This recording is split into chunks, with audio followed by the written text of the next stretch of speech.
He's making trouble.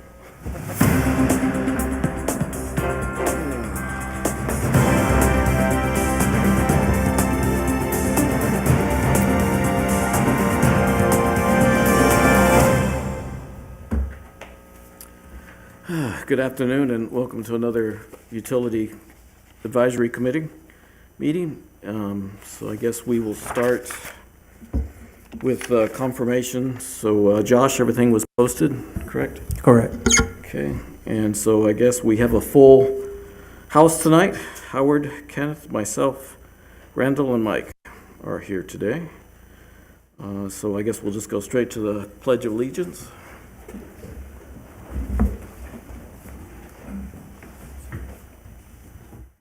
Pledge allegiance to the flag of the United States of America and to the republic for which it stands, one nation, under God, indivisible, with liberty and justice for all.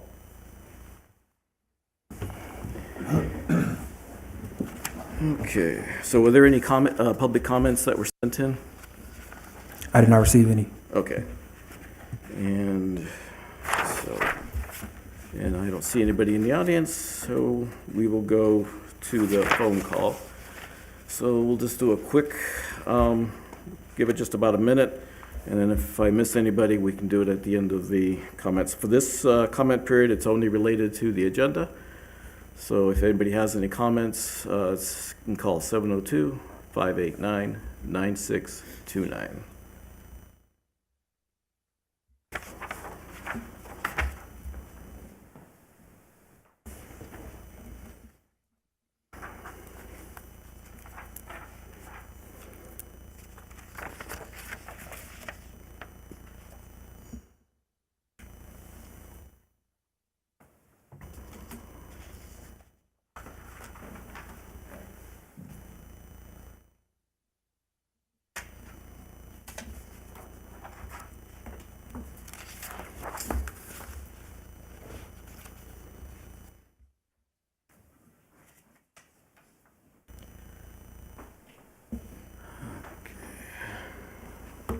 Okay, I don't, seeing that we don't have any, again, if I did not give anybody enough time, there will be time at the end of the meeting for additional comments. So we will close out the comment period, first comment period, and go to the agenda. So is there any changes you would like to make to the agenda? Yes, thank you, Chairman and committee members. I would like to request that items 6 and 7 be taken out of order and considered after item number 1, please. So I don't have any problem with that. Any of the members have any issues? So we can go, I guess we'll just go straight to number 6 then. So, If we could do number 1 first. number Oh, I'm one, sorry, and sorry, 6 sorry. and 7? Sorry, thank you. Sorry about that. So for possible action, approval of the October 2nd Utility Advisory Committee meeting. Does anybody have any comments on the meetings, on the minutes? Do you guys do it differently, or when I looked at it, it was 19 pages and it was like duplicated? 1 through 7, did I read that right? I think it was just accidentally put in twice, so I don't think it. It was under the same file, I believe.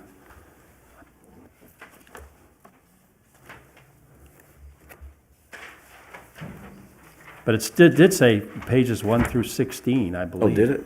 Well, yeah, that's the. I guess it just That's adds the them up. packet, that's the packet. That's the packet, that's the packet numbers. It was probably just accidentally put in there twice. Okay, so it wasn't the original then? Yeah. Okay, that's fine. Thanks. Anybody else? Have any comments? Okay, then make a motion to approve the minutes. Can I get a second? All in favor, say aye. Aye. Any opposed, say nay. It passes unanimously. So now then, we'll go to number 6.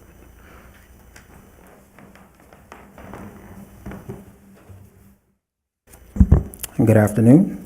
So I'll be giving you guys an update on the city's water and power consumption for the previous year. Hey, do you have that slide? Which one? I don't know which one you got. Yep, we can start with that one, that's fine. So this wasn't in the packet, but you guys should have a handout in front of you for the energy. So for 2023 versus 2022, energy demand increased in most months during 2023 compared to 2022. Notable increases include a 7 to 10% growth in January through March and a 12% rise in July, reflecting the increased summer cooling needs. However, significant decreases were absorbed in June and September and October, likely due to variability in weather or energy consumption patterns. This year saw mixed results with a slight growth trend in energy demand.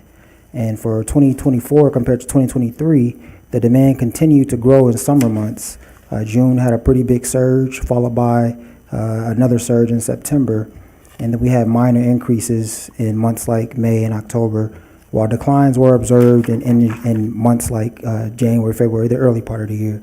And these trends tend to highlight an increase in summer usage and likely due to higher cooling demand needs. So in summary, 2023 showed modest growth compared to 2022, with summer increases offset by declines in other months. And 2024 saw significant uptick in summer energy demand with minor fluctuations in other months. So over the past 2 years, Boulder cities experienced steady annual growth in energy demand, particularly during peak summer periods. Any questions on our energy demand? Well, we've had warmer summers, and it's like you did state that. So hopefully, I'm not sure if we're using that much more energy, but we do have some more houses, and we've had more houses coming online in the future. Because that's one of the things we'll have to look at for rate purposes and stuff, is what conservation is needed for energy. Yep. And what, so that'll be talked about later. But yeah, I guess it just looks like hopefully it's not going to continue to climb, because I think that's what we've done in the past. We've gone up and then back down, right? Yep, Because we correct. were, before 22, I think we were 150 some a couple years back or something, I believe, Yep. for higher amounts. Yeah, it was So there's around a there. chance to go back down and try to avoid that large demand purchase. So, okay, any comments? Thank you. We can move on to, One more thing. Do you have any idea what the percentage of growth is? Maybe 1% or so? are you talking about population growth? Or? Yes. Or houses, I don't know how you would. I can look into that for you. I don't know the number off the top of my head, but It must be pretty it's small, I pretty would small because we have the growth ordinance, but I don't know the exact number. Yeah, But 'cause I I- can look that up for you. I think, That's all right. I'm just curious Yeah. if you knew off the top of your head. well, a couple of years ago, we were at 16,000, and last thing I saw was like 14,000, so we've actually decreased instead of Oh. increased. But the problem is, it could be people, not necessarily. It can be snowbirds and all kind of, Yeah, things, so you'd have to, the growth is more of the, I guess the usage is still, or houses and stuff like Mm-hmm. that. So it depends on what you're considering growth, people or or buildings and construction. stuff. Yeah, exactly. So maybe this November and December, the decrease was probably because of the colder. It's colder than normal. Exactly. Yeah, That's interesting. less demand. Yeah, but this November was warmer, so we went actually, that's why in this November would have been more, right? Didn't we have more in November? Yeah, but you're not cooling, you're not heating the house as much, so I would think it'd be less like it shows. Yeah, but actually, because I was still using energy, I was still using, I think, October, November. And now, is this the actual month, or is this the billing month? That is billing month. Yeah, so then your billing month, you're actually looking at October. So that's what's confusing on top of it. So Yeah. November would actually be October, correct? Correct. Yeah. Oh, okay. Oh, okay. So these are things, these are why we need to discuss some of it, so we all understand exactly what we're looking at. And then this is, as you'll see, is the calendar year compared to the fiscal year, was what we normally discuss budget and stuff related to the fiscal year. And I also wonder how many homes are electrically heated versus gas heated. That Oh, might yeah. have a big impact. Some of those older homes are electric water heaters and electric heating.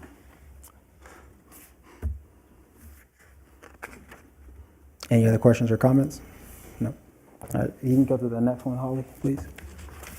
Okay, now we can talk about some of our water consumption. So Boulder City's water deliveries show varied trends over the years, with cumulative deliveries decreasing from 22 to 23, but increasing in 24. Summer months exhibit significant changes, with higher deliveries in 24, reflecting increased water usage during peak demand periods. This pattern of rising water deliveries is consistent across the region, so it's not just Boulder City, with many areas showing similar increases in '24. And these, hold on a second. These trends tend to indicate heightened water usage in the summer, which makes sense,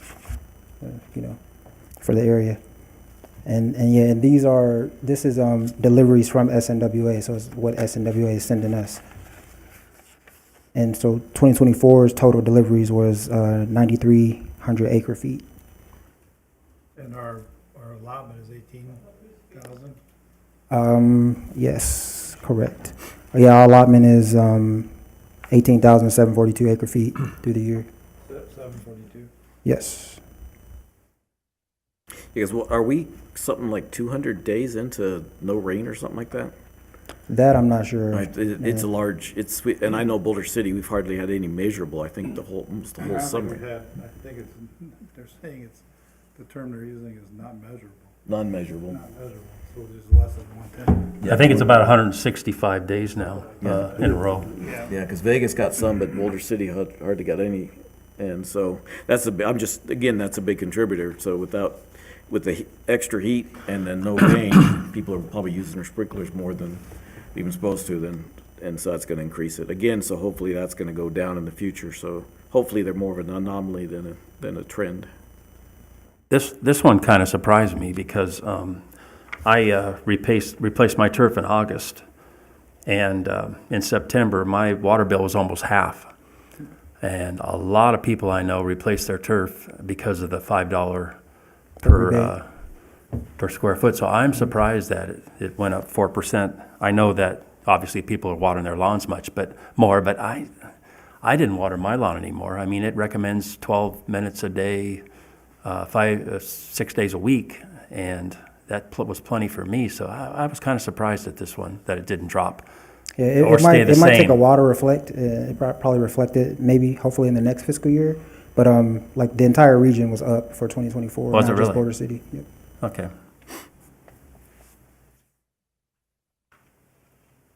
Yeah, it depends if the golf courses used a lot more too.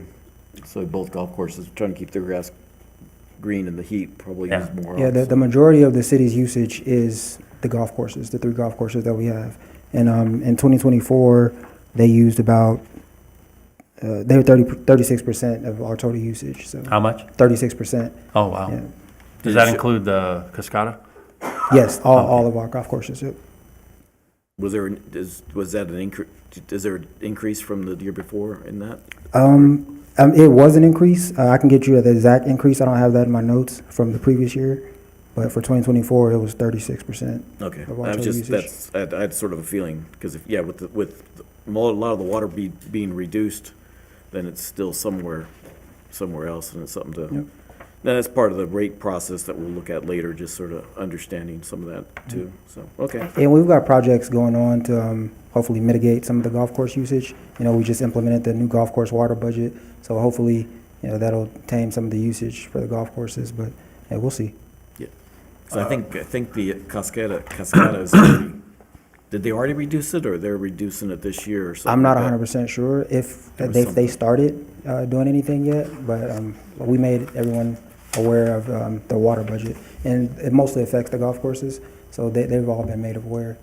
But I'm not sure what Cascada particularly has done to prepare for that. Yeah, because the one thing I guess too that just we can start here and go later is that it's higher, but the water charges came in under what was expected, so that's strange too. You had more water, but less. But that was fiscal year 24, so that wasn't including this summer's water. Yeah, correct, because this is Yep, calendar. Yep, this calendar year. Gotcha. Are we going to be able to talk in any of these line items about the penalty, the usage of the penalty money that the city's going to have to pay for not reducing turf like SNWA wanted? That's not on the agenda today. I don't know if it could be covered on any of the agenda items, talking about that particular subject, or if we're just out of luck. We could talk about it in a future meeting. In item 7, when we or the final item 8, when we discuss potential agenda items for the future, we can probably get that on the next meeting. Yeah, We can I'd talk like about to, that. I'd like to do that so that the public can be aware of, if anybody's listening, how we plan on spending that money, plus maybe we could have a little input into that. And I guess we can't talk about it anymore. Also, we could talk about maybe give the public a little insight into that and how it's collected and, how much and all that good stuff. Any other questions or concerns regarding the electric or water consumption? Thank you for the update. Yep. And we can go to the next agenda item. Okay, so 7. we'll close out item number 6 and go to item number 7, presentation to provide the draft Utilities Department annual report.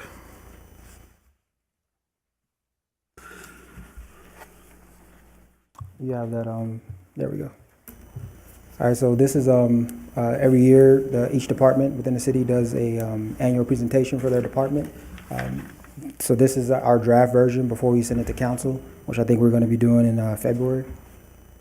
It's basically just a highlight of our previous year for utilities.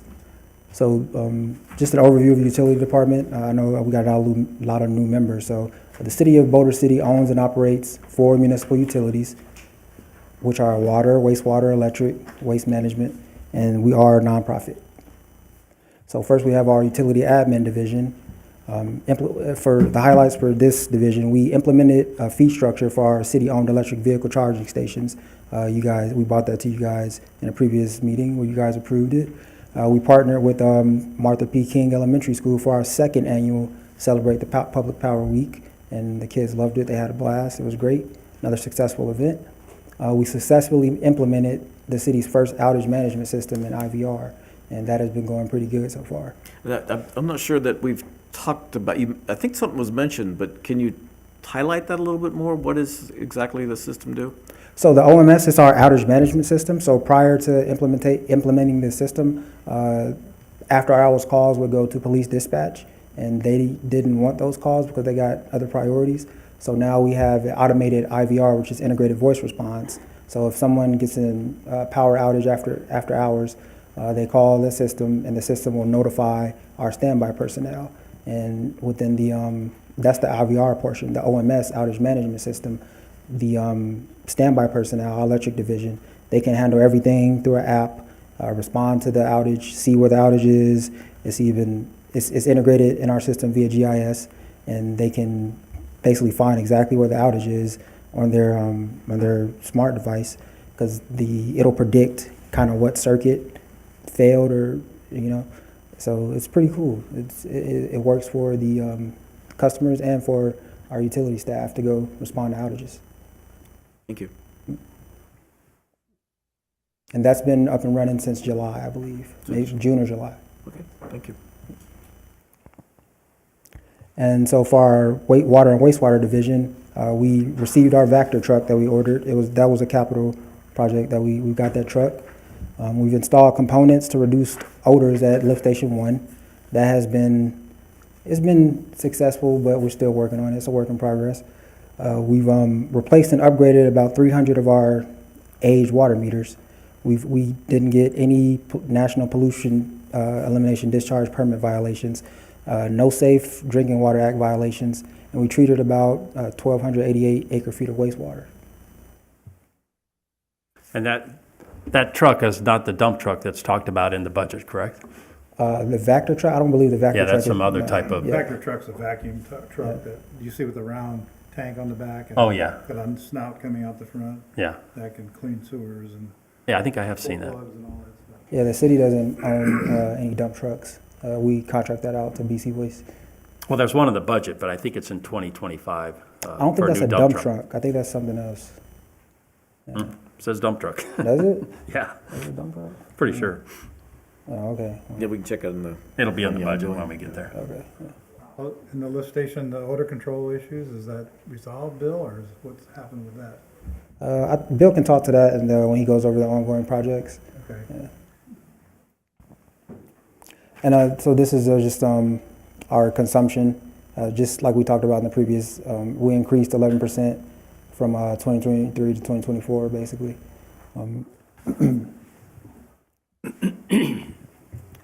So for our electric division, for this year, this past year, we established a general membership with the Nevada Rural Electric Association. We were already a member with the NERA, but it was a lesser membership. Now we're basically full members within that organization, and they do a lot to help us provide legislative support when we go to various lobbying groups to help get power for rural areas like Boulder City and like other like Valley Electric, other organizations in rural Nevada to get energy.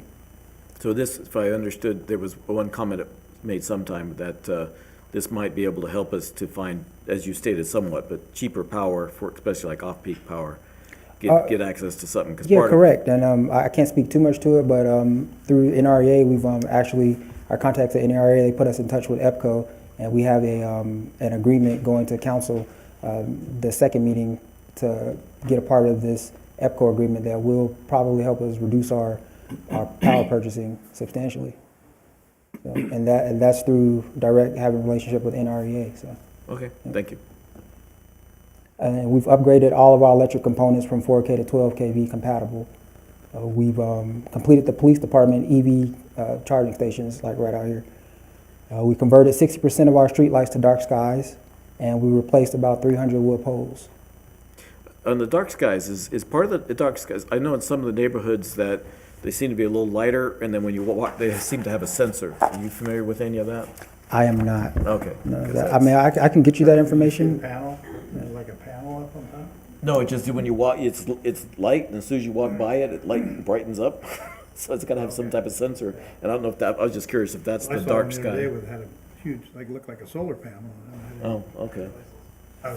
Need to find out about it, but just. Yeah, I mean, I can get you the specs for the lights that we're putting in, but I just don't know them off the top of my head. I don't want to say the wrong thing, but I can get you guys the specs so you can see like what they do and all of that. Yeah, that'd be cool. I don't know if we need to have a agenda item to sort of discuss some of the stuff like that, I don't know. I don't know if you guys want to talk about it in a meeting, but I can just email Send you it. guys like the Okay. specs of like those lights. Sure. I would be curious if they use more or less power than They definitely use less. They definitely use less. Oh, good. And yeah, we replaced 300 wood poles. And Now, is sorry, that, go ahead. because I can't remember, did we buy more than 300? So do we have, or we need to I purchase? don't remember the exact amount we bought. I just did the PO not too long ago, but I can look into that and get you that answer as well. I just don't know off the top of my Yeah, head. just curious how much more we still got out there, because I think it's eventually we'll have to replace, and then the new ones don't last as long as the old ones do either, so. Yeah, I can't say that, but Were the new ones metal or not? No, they're wood, but the wood poles just aren't the same, and plus mine, I can't, I'm not You sure. talking about the poles or the lights? The The poles. poles? I'm sorry, Okay, you I thought said you were talking about 300 lights poles, sorry then. about that. the poles, I'm not 100% sure if we're replacing with wood or the metal ones. Well, I'm pretty But- sure we're replacing wood poles. Wood with wood. Wood Yeah. with wood.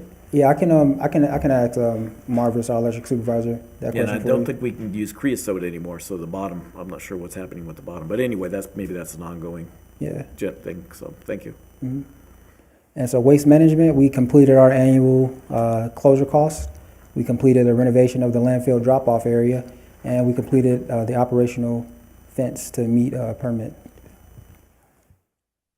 And the next steps, we're just going to continue doing what we do. The city is gathering requirements for the next utilities rate study, and we're going to focus on utility infrastructure improvements, conserving water, energy, and removing unwanted odors. And that's the presentation so far. It probably won't change much before it goes to council, but if you guys have any suggestions, please let us know. Any comments? Okay, thank you very much. No problem.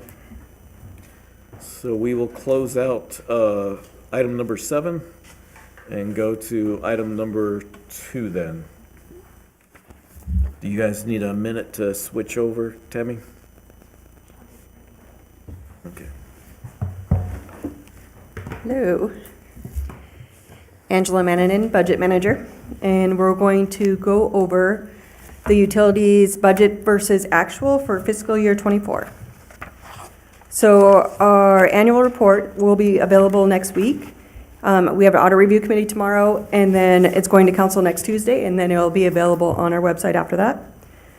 So in your packet, It had all the budget to actuals for utilities in the city manager format. That is not the format that will be in the ACFR.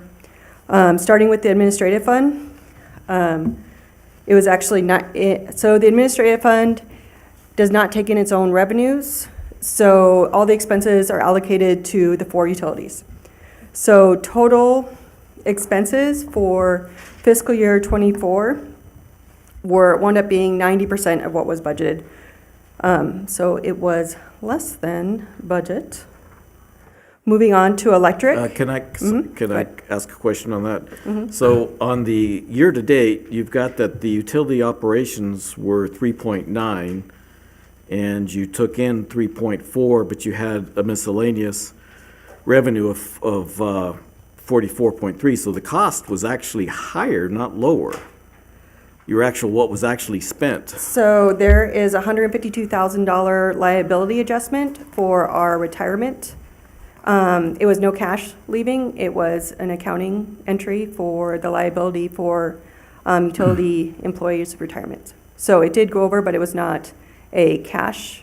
It was just an accounting adjustment for, these numbers represent what you'll see on the ACFR. They do not represent cash numbers. They represent the reporting as it would be for accounting. So it's going to show what the adjustments would be for net position. Okay, so then I guess in a budgeting, in a rate process, then we would discuss, because, yeah, a lot of these numbers don't make a lot of sense when you're trying to understand what actually happened and what would be related to a rate process. So this is budget versus actual. It has nothing to do with the rate study. The rate study would not use budget. A rate study would use actual figures and projections in the future. It would not use budget numbers. Right, but these are actuals that happened in the year, not what was budgeted. Yes. It's confusing because it's another report that is hard to track exactly what happened for the year. So that's where I'm trying to understand. I appreciate the numbers I appreciate, I really do. But when the numbers, like this case where you're showing 3.9 and showing 102%, and you're telling me it's actually less, and then you're showing total expenses as 443. So this works for your reports, but it doesn't make sense to me. All the expenses for utility administration is actually shown inside the 4 utilities. So this fund itself winds up balancing to 0, and you'll see the expenses in the 4 other funds. So For the electric, water, wastewater, and landfill. So the expenses themselves are paid out of the other funds, and that's why this fund winds up being 0, okay, if that helps. thank you. And so, going on to the electric fund, if you look at the revenues for the electric fund for fiscal year '24, budget versus actual, it was 102% higher. And the charge and fees were at 98%, so very close to what to be expected. The increase to 102 is interest income, which we don't budget for currently because we don't want to guarantee that it's coming in and not have enough cash flow. So looking at electric expenses, there is a footnote saying that $2.8 million was in CIP costs for last year. Because those are capitalized, they are reduced from expenses and they move into an asset account. And that's when you look at the ACFR and you see a negative number in our expenses for the fiscal year, that is why. If you were to put back in those expenses, our expenses would be 63% of budget, and CIP would be at about 18%. So we were still well below budget, and we did not go overspending in electric. And then if you look at depreciation and amortization, it is much higher. It's at 176%. Again, this is not cash flow leaving. This was all of our current CIP projects going online and now being depreciated, and that's why it jumps so much. In the future, we will budget for that depreciation. And looking at water, our revenues were at 92% compared to budgeted. Can we go back to that? Yeah. Electric. Just for the benefit of anybody who might be watching, I know this can be confusing, but I'll just restate this real quickly.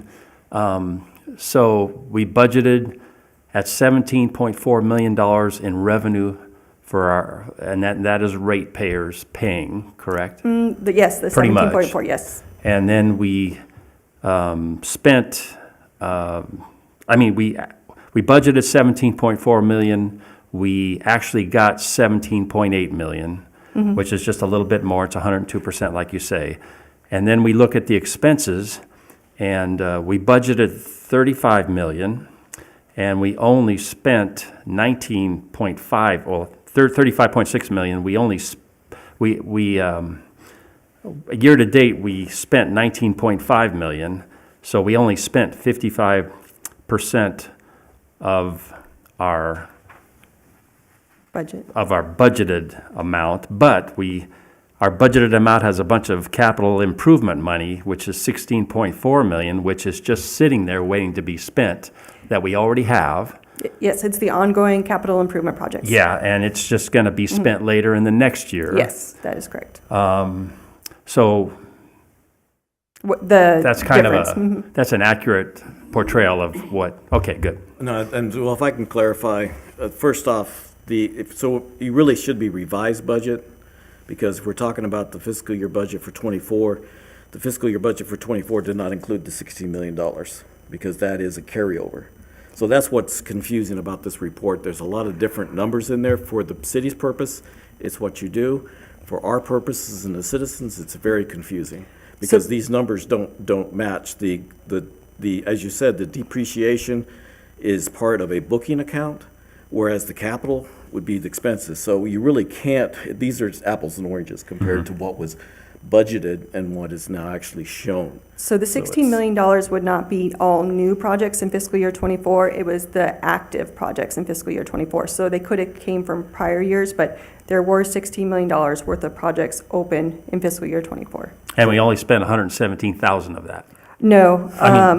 So that's that footnote down on the bottom. There's $2.8 million that was spent for capital expenses. And because the way accounting works, you don't expense it. Oh, I see, okay, yeah. So we spent about 3 million of that 16 million approximately, Yes. okay. And that's where the rate process was, we'll talk later, gets very confusing, because you have budget actuals and what you use for rates. So what the reports we get, when you go on the rate process, you have to look at a lot of different numbers. And so you have to be very careful. Plus, we don't have 16 million in the electrical fund cash ready to spend. So we have a budgeted amount that, my understanding, we have There's budget. this- We have the money, right? Yes, the funding Yeah. is The available. money is in the utilities, it is not in the electrical. If you look at the city manager report, you only have $12 million available for the capital. So again, it's, maybe I'm being a little too technical, but I just want to try to get across, because what's taken me several years to learn, and one of the reasons this meetings take longer, is trying to understand the numbers and trying to be ready for a rate process. Understanding what you guys need for a budget and trying to understand the actuals, I understand, but it is very confusing when it comes to a rate process. Which will be discussed in item 5. But just to clarify, when they're doing the rate process, they are not going to use the budget. So the rate process happens every 3 to 5 years. And then from that rate process, we know the amount of revenues we need for CIP and everything we have planned for those 5 years. And that is the number we use for our budget. We make sure we don't go over our rate study when we create our budget. But our budget is an annual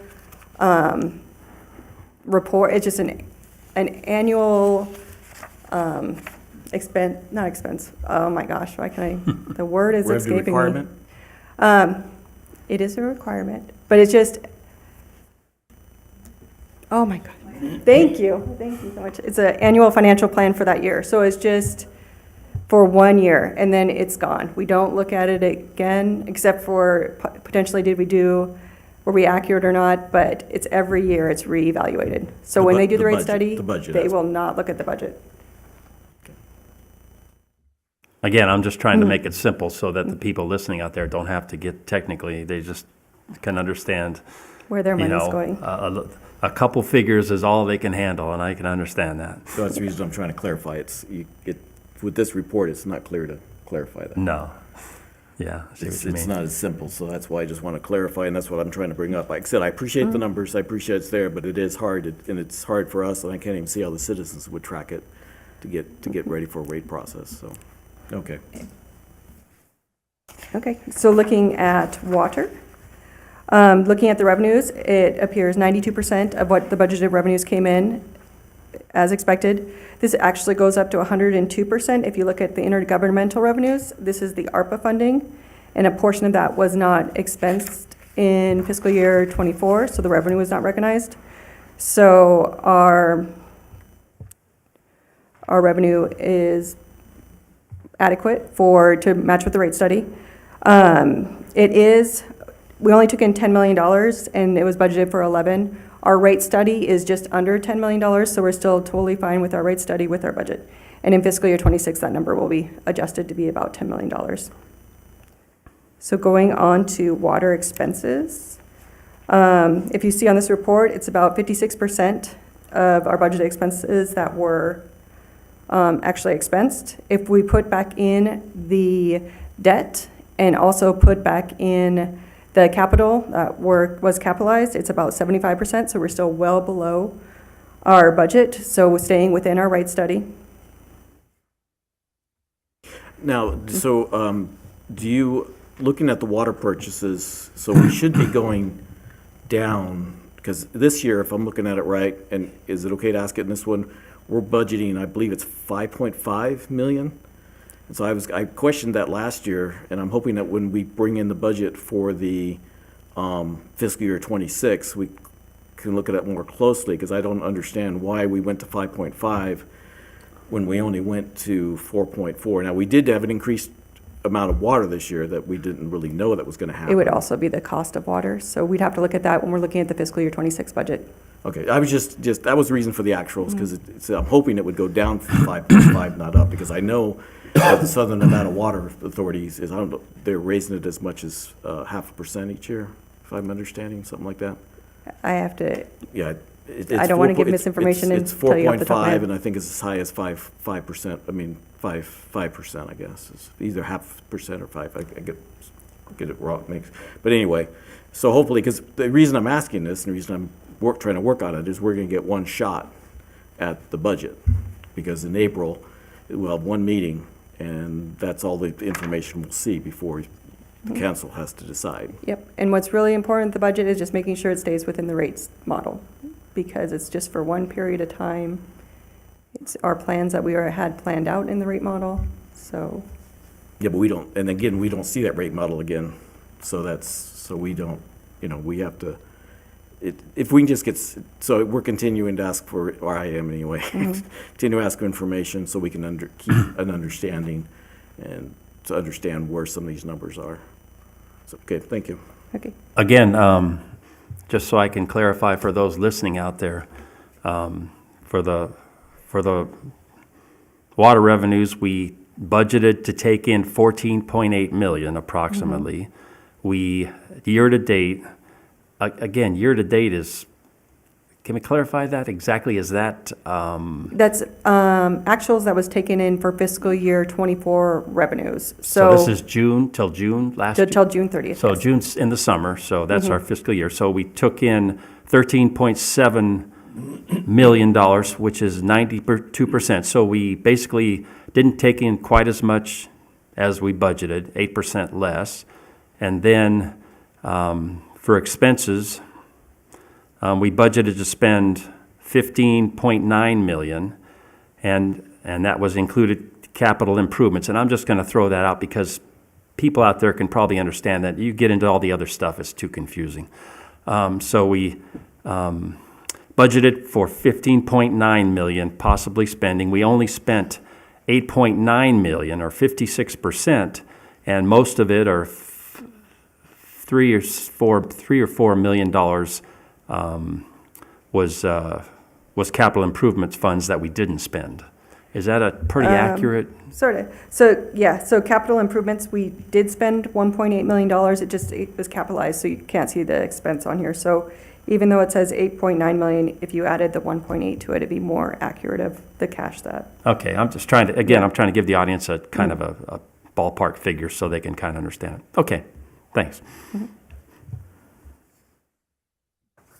So looking at wastewater, wastewater also has ARPA funding, which wasn't spent entirely in fiscal year '24. Only 39% of it was. So total revenue that came in was 80%. If you take out the ARPA funding, the revenue that came in was 129%, which is higher than budgeted, partially because of the investment income and also due to sale of effluent. Looking at the expenses for wastewater, a big portion of them would be capital improvements. So 27% of the expenses were expensed, so still well within the rate study. Looking at the landfill, the refuge. Excuse me, on the wastewater, so the effluent, isn't that under contract? So wouldn't that be included in the budget? Because that's something is a known, isn't it? It's, to an extent, you don't know how much they're going to purchase. Like, yes. So are you eliminating it completely from the budget? No. Or you're just giving? No, it's a portion of why it was a little bit higher than what was budgeted. Oh, okay, just making sure that I understood. Thank you. And then, so looking at landfill, the refuge charges and fees was at 121%, and the reason this is a little bit higher than budgeted, it doesn't include just the monthly fees, it's also people going and having to pay at the landfill for disposal. And then looking at the expenses for the landfill, it was at 58%, or if you include the CIP, 59%. And looking at the landfill refuge and collection operations, why that's a little bit higher than budgeted, there was a few permits that were not planned for. But it was still well below what was the budget for the year. So, looking at budget for actuals for the utilities, again, the important thing for the budget and the utilities is just to ensure that we stay within our rate model to make sure that there's enough funding to plan all the CIP projects and keep the lights on. So any questions you may have on the budget versus actual? Is everybody in the city pretty happy with the way the year went? For utilities? For all the There's- utilities, yep. yeah. Well, there is no crazy excitement in energy costs or anything scary that's happened in the past, so it's a pretty good year. Okay, good.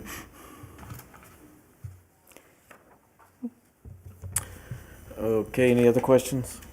So I guess we'll close out item number 2 and go on to item number 3.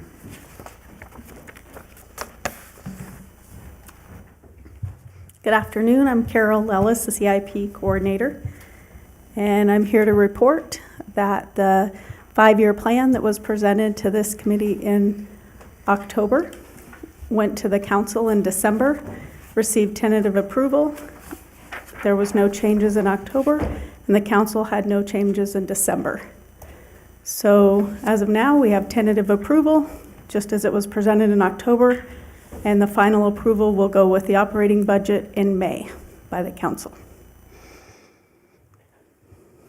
So happy to answer any questions, but the information, as I said, is the same as it was presented in October that was in your packet. I've got a few questions, and I guess just to make sure that because it could possibly affect 26, make sure I'm understanding everything correctly. So in one of the documents, it's showing that the $2 million for substation 4 would be possibly moved to substation 3. Substation 3 is already at 5.3 million. So I guess that's the one question I do have is overall in this capital is that it was stated last meeting that the substation 3 would be 10.8 million with the amount that we have already, the 5.3, and that's including what's already been spent. I mean, that's not including what's been spent, that's current available, 5.3. And 5.9, we're at 11.2. So is the cost of substation 3, what is the actual cost for the final substation 3? What we have what we have on for 26 is 2.1 million. We have funding already in place. So if you add the 5.9, the 2.1 for 26, and the 3.8, that is what we have projected for the total cost for substation 3. And then we have, if you look into fiscal year 29, we've added inflation, and we show, that's why it's $12 million in fiscal year '29 because of inflation. No, okay, we're talking substation 3? Substation 4 No, I'm in talking- fiscal year '29 is that 12 million includes inflation. Right, but what I'm And trying to, then in substation 3, if you add the project total, then fiscal year, that's what's already been funded prior. right, And then in fiscal year '26, you add the 2.1, and then in fiscal year '27, you add the 3.8. If you add those three together, that's what we're projecting with inflation for the substation 3. okay, so what it is it was it was hoped to be 10.8, but you're projecting the inflation to be 11.2. Correct, because we add inflation when we're going into like 27, 28, 29. So as far as, I know Joe has shared the actual most up-to-date cost for substation 3. So I can have those forwarded to you, but those were not my numbers. Yeah, so the most recent cost breakdown that we got from CRC was for substation 3 was $10,850,000, which is going to council at the second meeting of this month to modify that agreement to get for that extra funding for the 10.8. Right, well, what I'm trying to understand is you've got 2 million, you've got some extra money that possibly in '26, because you already have 5.3. Now, that's where I guess I'm making sure I'm not misunderstanding the budget, because you have to make sure you have the proper amount in the budget. You have 5.3 right now in that is available for funds. And then the other thing is so when I brought in substation 4 has $2 million this year in '25, and substation 4 is nothing's going to be done in substation 4.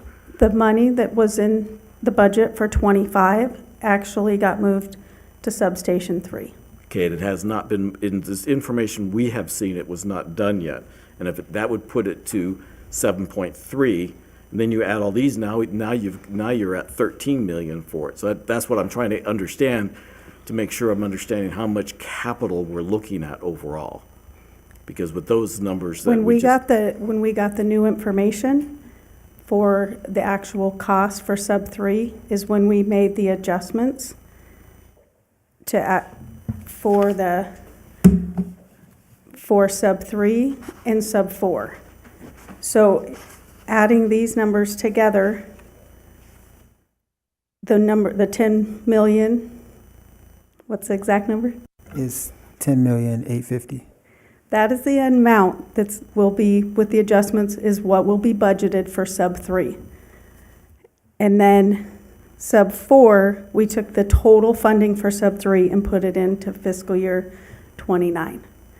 So as far as what we had in sub 4 in prior years, because of the rate study, because that was already in place, that's what had to be adjusted between sub 3 and sub 4. Because we didn't have that much money in sub 3 because we didn't know it was going to cost that much. No, I understand that, but with this year's amount, the amount in '26 and '27, that brings you up to the amount, you don't need that $2 million from substation 4 to get you to the 10.8. So if we don't, we're looking at 5 years. So honestly, if we get to the point where we don't need it in '27 and '28, then we'll adjust it down. Okay, because I'm just trying to understand. They're only approving fiscal year '26. And that's the reason I'm harping on it, is because I'm trying to make sure that with how the 2 million sets in substation 4, we don't need it. Now, if you're talking budget-wise is one thing, because you need to make sure that it has budget. I just want to make sure that it's not looking in a rate aspect that it is needed also. Because that, right now, you have $19 million, which includes you have $19 million in electrical funds that are, in capital projects. So that's what's currently going on. and then you have this additional amount for, so I'm sort of combining the two agendas, but they relate because I need to understand what is actually needed for 26. If the $2 million is already there, why do we have to ask for it in 26? That's what I'm trying to get at. If we're using the $2 million in substation 4 for substation 3, do we need it in 26? Well, what'll happen is if we get to the point that we don't need it, then we will change the 5-year plan. And we will adjust, just like we've had to adjust when the prices change. So we're taking to council 10.8 for sub 3. With council approving that, then we go back into our existing CIP and ask council to make the adjustments. So no, we're not going to overfund it by $2 million, but we're not going to change the existing CIP until council actually approves the substation 3 contract. Then we'll go back to council and make any of the changes we need to change. Okay, that's good to know. We didn't know that. And Yeah, so- well, so- we're only, so we to- ask in our tentative budget, in our tentative CIP, we can only ask what has been approved and what we know. We're asking them to approve fiscal year 26. We go back and we adjust every year for the 5-year plan. So keep in mind, we know the 10.8 because we're taking it to council to get it approved. Once we know that that's approved, then we'll go in and adjust the funding to make sure that's what we're covering. And we also use those numbers plus inflation to project for the substation 4. And that's where the numbers came for 29. Okay. And all I'm trying to do is my due diligence That's fine. to make sure Totally that, fine. that we have the proper numbers to advise properly. Mm-hmm. So, okay. Any other comments? Yeah, just to clarify again for the audience out there, our total budget for the next 4, so for 25 to 29 or 25 to 30 is about 25 million, correct? If you look at the total figure for the 5-year. That's electrical only. That's Yeah. again, we're looking I was at going to electrical. say, I really wish my CIP was that low for 5 years. I'm sorry, I was talking electrical, yeah. Yeah, So again, that's about how much money we're going to spend in the next 5 years. that, there again, we approve 1 year at a time. So as the numbers come in and the projects are either finished or we decide if the prices go up, like a lot of the electrical materials have skyrocketed. That's our best guess, though. Then we have to adjust. And we're gonna adjust. So honestly, looking at this, you're looking at 26. Okay, Those are the numbers that we're asking for approval. The numbers going out, you're going to see them adjust every year that we bring this back. I understand that. It's the future is, we take it very seriously when we're looking at it because of course we want to know that we're planning, but it's a volatile In market. general, though, for the people out there, all Yeah. they want to hear is some figures. And we're looking, I'm gonna- projecting about $26 million in the next 4 or 5 years At that this- we at plan this- on spending At this point, at this point. that's an estimate. That's a guess. 26 is the numbers we're approving. Yeah. And stay tuned. as Again, we- I'm just trying to as give it them changes. something out there to Yeah. grasp. So our biggest 2 budget items are probably Substation 3 and Substation 4. Correct. And we're looking at about, and we really haven't started on Substation 4 except some planning and not a whole lot, if anything. And Substation 3, we're about, and maybe, and you're probably going to talk about this, we're probably about 30% done, or can you throw a No. figure at me for Substation 3? No, we're not, no. Not even near that? No, Okay. That We're still project in- is still very much in the planning stage. Oh, we Yeah. haven't even, okay. no, that's Substation 3 is what we're actually taking to council in the second meeting of this month for the 10.8 million.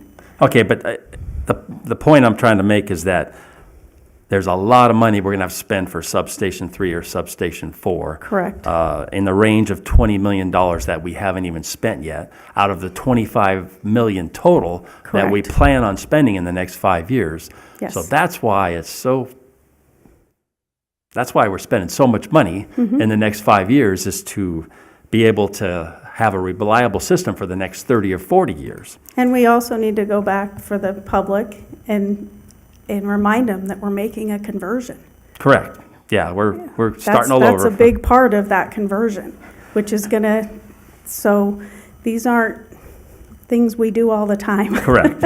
This is a big part of a conversion we've been in the process of doing. We bite the bullet now, and that's why our rates are going to stay, so we can collect more money to keep it in reserve to pay that off. And the other thing is this copper replacement. Again, I guess I'm getting ahead to the water, so I'll wait. No, that's fine. Okay, Okay. that's something a lot of people aren't aware of too, that we're going to go through and we're going to replace probably I don't know how much we're finished with that, but we're going to replace most of the cities that hasn't been replaced in the last 30 or so years. The lines going from the street to their house, and that's about $600,000 per year until we finish everybody's for the next 5 years. So that, again, is going to affect a lot of customers. Correct, and that has been a major use of our ARPA funds. Yeah, So the ARPA funds for wastewater and water was $10 million. and again, you're talking about the funds that the government gave us. Correct. Okay, So when we did that $600,000 a year for a 10 to 15 year plan for copper service, that plan got a huge uptick when we got the ARPA funds. right, okay. So there again, the ARPA funds have been committed as of December 31st. So going into the next time we do the CIP for water, we're definitely going to reevaluate and say, this is what we've done. This is how much we have left. And you'll probably see an adjustment in that. But as of right now, we're going to leave it at the 600 because we know we have a big project to go. Okay, thanks. Howard, you had a comment? Well, the copper replacement also includes plastic. That was bad. Yeah, they're replacing the Correct. plastic with the That copper. was deemed to be, And, Right. and just since unless we need to talk it out ongoing, just I think to make it clear, if you're talking, make sure all understand, is that my understanding, it's just from the street to the meter. So they're not gonna go all the way to the house. Correct. No. And so it's making sure that the citizens don't think, because like in my case, it's all the way up the driveway. So if somebody's Bottom thinking- line is it's going to tear the road up to Yeah, get into but your, it's not gonna tear up their it's driveway. not going to tear up there, yes. that's right, coordinate that with road improvements. Yes. So that's what we've done with the money. We have a great plan in communication between Public Works and utilities. So every time we go to spend RTC funds to redo roads, utilities is part of that planning, and we try to do anything we can so that we don't recut that road. And the RTC is paying to dig it up and put it back down. Yeah, so just so for the new, everybody, to help, is that the Brahma, was it the Brahma Street? That was, they call it the Golf Course Estates, is what it was on the agenda, that was done with the RTC and all that combined to do as much work in the street and the sewers. And you see the work and that's being stuff. done in Del Prado right now, Yeah. and the water services we just did. Okay, that's, So we just signed, in the last 2 months, 4 contracts of water service contracts. Okay. And that was to make sure we had the allocation for the ARPA funds too. great, thank you. Anything else? Anybody, see now, so you were just going on saying that, so you were complete with you weren't going down with for each utility, because you were saying nothing had changed since October. No. So okay, so I was just, No, so when I brought it in October, there was no changes here, and then we took it back in December, and the council had no changes. so then any last comments before we close out? Okay, thank you very much. Thanks. Okay. So we will close out item number 3 and go to item number 4, the update on the ongoing capital improvement programs.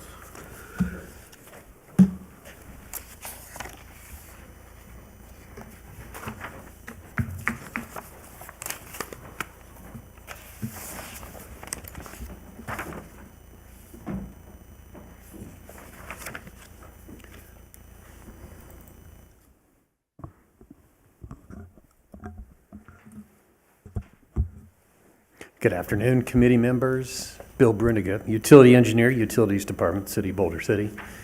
Tying together many of Carol's comments and Josh's comments are probably most of what I'll be referring to. For example, in the packet that you have for agenda item 4, it says capital projects year-to-date, end of October. So we have some catching up to do, data or information status-wise. So that's where the project status dashboard comes in that's online. And so it's my understanding all of you are familiar with what that is. The dashboard that Josh put together specifically for CIP projects. The new group? They went on it last time they went up, put it on the screen. And I guess you were able to, I was able to click on the PDF to bring it up, so make sure, it didn't show as a link, but if you clicked on it, it was a link, so to make sure.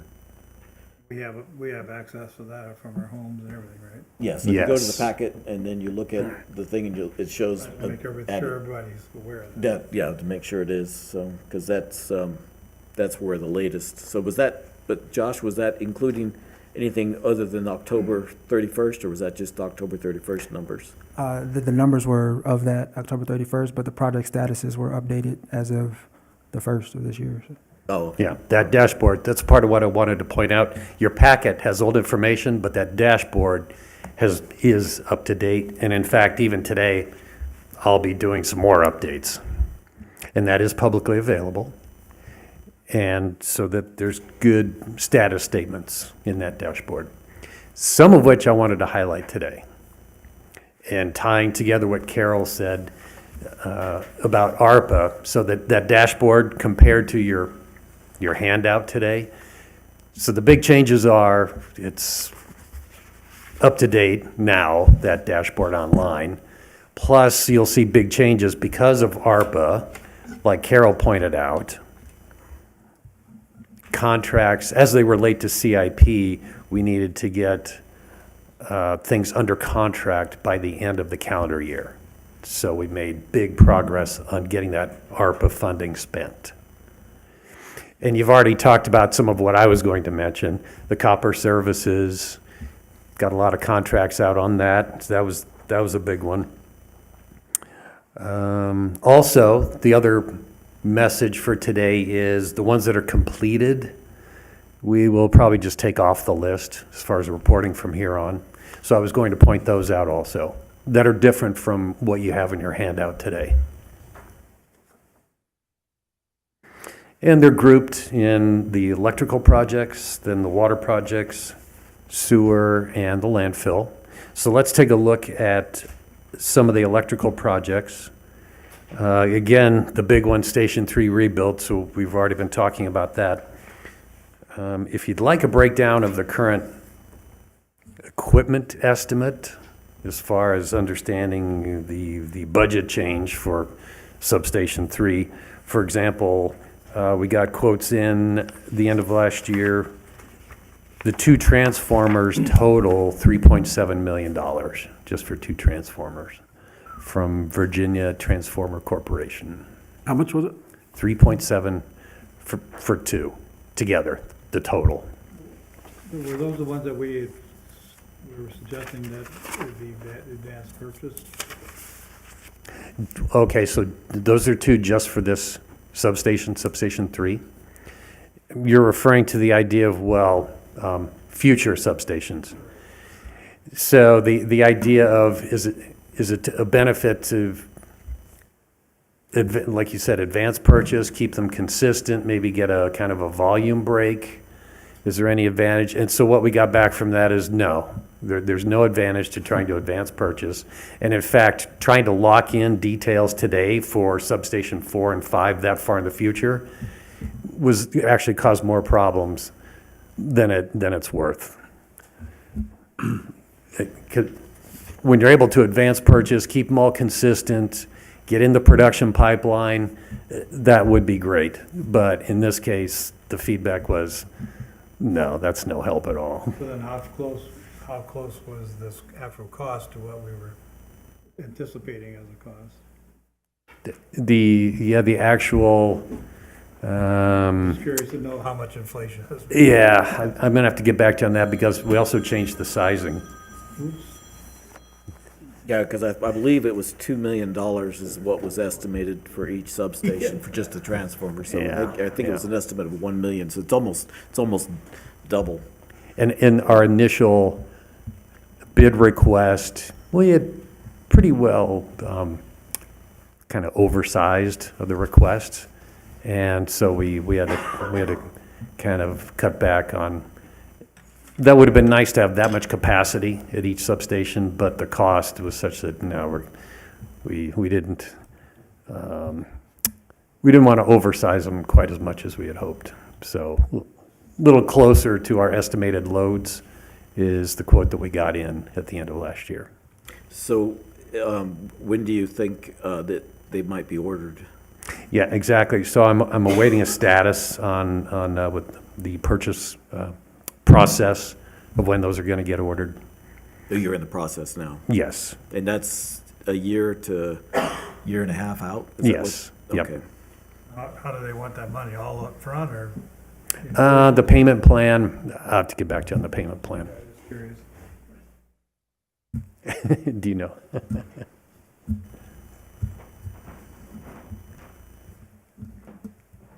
It's reflected in the funding. That's why we have a portion now, a portion, and so we did that. We did the CIP based on how they wanted us to pay for it. Good, no, that's good. And just a note, a big increase was the installation cost, more than that was more of a higher inflation than it was the transformer itself. Did you say installation? Yeah, Okay. it's weird. Oh, I thought you said insulation. Oh, sorry, That's what I was a little installation, putting it in. I was Yeah. going to say, wow, that's impressive. Were labor costs going up that much then? Yeah, so the That's the construction, in other words, that portion is 3.8. We did not have that in there. But I was curious to see what the breakdown, if that was labor listed or additional materials or what. I think that's a combination, because if Yeah, you I think mean- about it, that's gonna be materials. You look at what even concrete has gone up. Right. And we have seen firsthand in our electric department, the material cost in electric has really gone up. So I just wanted, sitting over there, I wanted to make that note, No, is that was a think big increase. But I guess so when we get closer to substation 4, we'll have more inflation, but substation 3 is totally being rebuilt, substation 4 is not. So I would hope the construction cost would be a little less. You wouldn't have as much concrete, you wouldn't have as much replacements, I would hope. Right, but you're also looking at 29. I understand that, you've got some inflation, so we'll know a little more later, but it's still, Correct. maybe in a year or two, we'll have a little better understanding then. But I'm hoping it would, if inflation isn't outrageous, it would be a little less, Well, not more. I would look forward if I can lower that number in 29. That would be, if the inflation is lower than what we're predicting. That Thank would you. be good.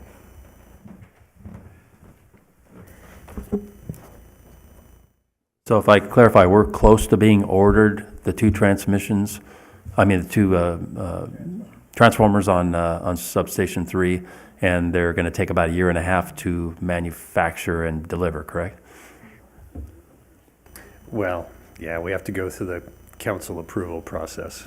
That's a couple, 3 months then, probably. Next meeting. Oh, good, good.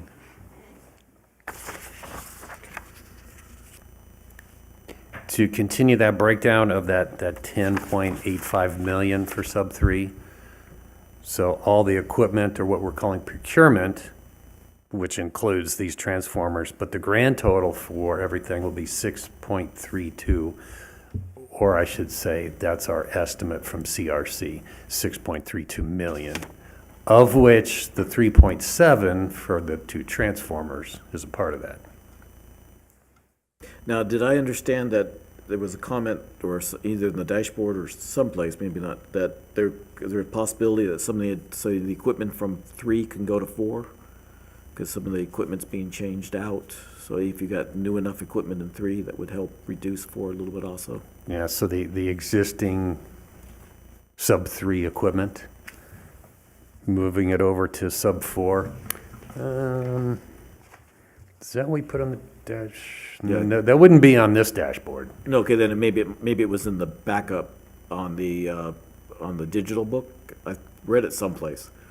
There was a possibility that some of the things could be used. So, but the costs are still shown as the same exact cost between 3 and 4. That's the reason I'm asking for some of these things, because it was something to do with what's in 4 right now and older design compared to a newer design, but something else could be used. So unfortunately, I'm sorry I didn't memorize the exact terminology. Yeah. We'll have to follow up on that. The idea of moving existing equipment around the substations, I haven't been a part of that discussion.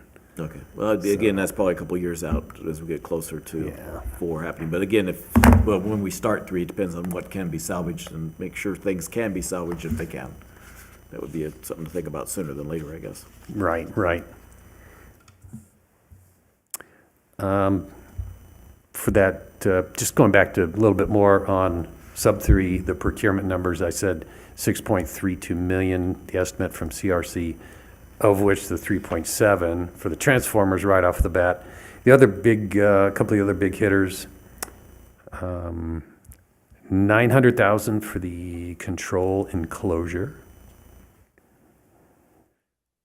520,000 for circuit breakers, and 1.2 million for materials and all the rest of the equipment. So that adds up to that 6.32 million.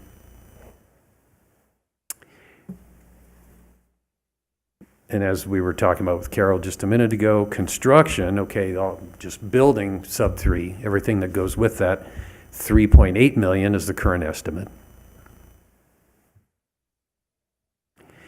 And 730,000 for engineering, which is largely CRC. And is that's already been, the planning, design is done, or is it still somewhat being designed? We have initial layouts. Initial. We have initial layouts, yeah. Okay. Yeah, so as far as detailing out, still a ways to go. So you're like at 30%, 60% on engineering costs? For engineering, I would say 20. Lot to go.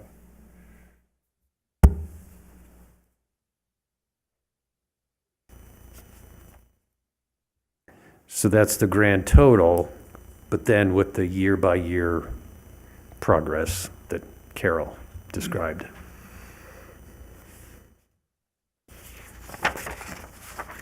So that's the big one for electrical that's different from your handout today.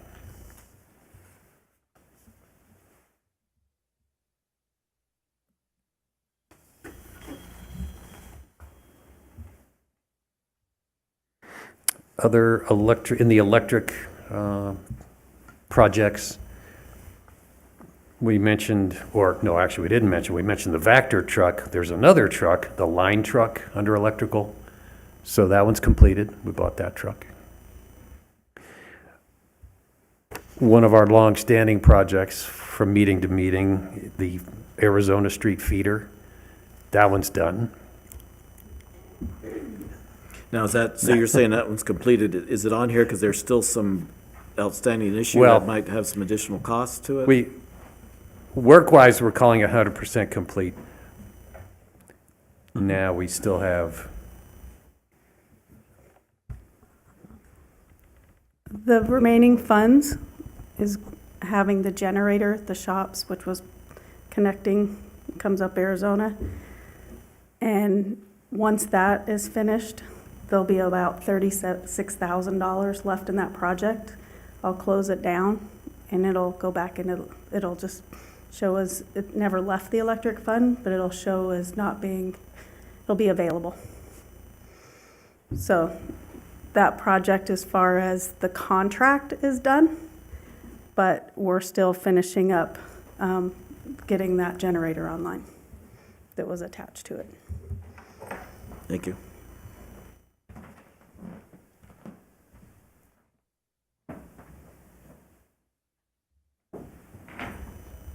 Okay, good. And on your list, the top two line items are pretty similar to each other.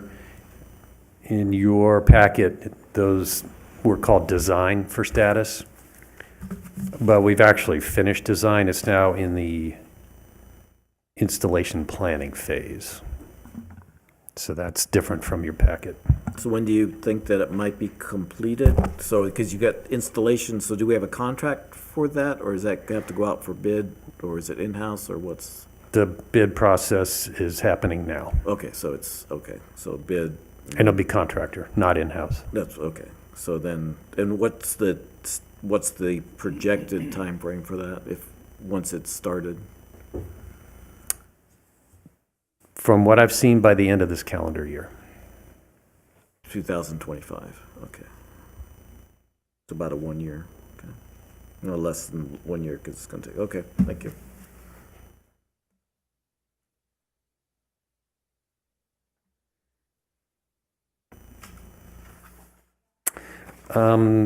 Let's take a look at E2401, the refurbished transmission switches.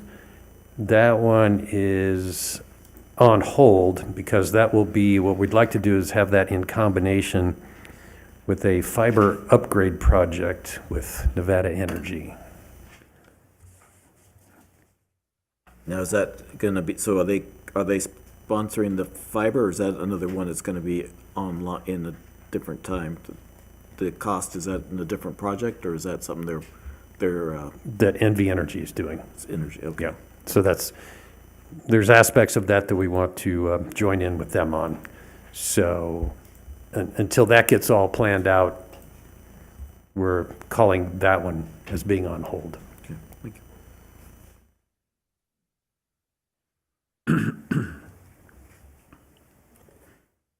you. That's the highlights for electrical. Taking a look at water, we talked about the big change of the copper service replacement funding with the ARPA funds. And the Vector truck, we're calling that one largely completed. So the copper funds, if what's spent by 26 would be part of ARPA? The fund, anything under contract that is spent by 26? By the end of 26, it has to actually be spent. So because the copper's ongoing, so it's just what's spent or under a contract? Well, so there's ARPA funding. This whole program is bigger than just the ARPA funding. So Of yeah, course. we talk a lot about the ARPA funding, but that's not the whole picture for copper services. Right, because the ARPA won't cover 100% of it. Correct. We have encumbered right now 1.6 million are those projects we have encumbered. Those will be paid by ARPA, but anything else is not ARPA funded. I see. So we put that 1.6 under contract by December 31st of 2024, and that's all that's ARPA funded. Now, is that part of what's not spent that was in the city manager report? Because you have an ARPA listing and there's, I think 2.9 million left of unspent ARPA. Part of it's wastewater and part of it was water. So is that 1.6 part of the unspent, or was it already spent? That number that you're quoting does not include encumbrances. So when you see the next ARPA report, because we'll present one to the council at the second council meeting that'll go through, and we were able to encumber everything, the whole 10 million from ARPA funding for utilities. So the 2.9 that you're quoting did not include encumbrances. Okay, because I was just trying to get an understanding of what No, would be we did, available for future. we did exactly, and everything that they gave us is committed, encumbered, and the ARPA money is spent. Okay, but so the encumbered, but it's not until it's spent that we would see it as cash, because it comes back and helps the cash available in that section of the city manager report, does it not? So once, because right now you wouldn't see it as cash available, but once it goes through the proper booking aspect, I'm assuming that we would see it. I'm gonna let Angela, because I'm not gonna mislead you. Okay.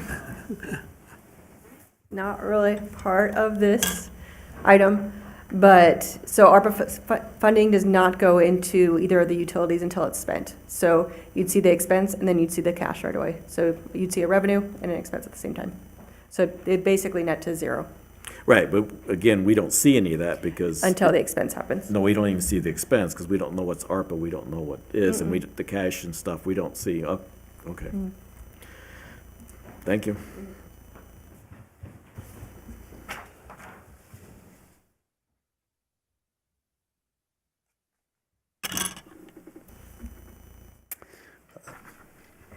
Yeah, let's highlight a couple more of the water projects. 2303, the covered parking for pipe materials. So that one's completed.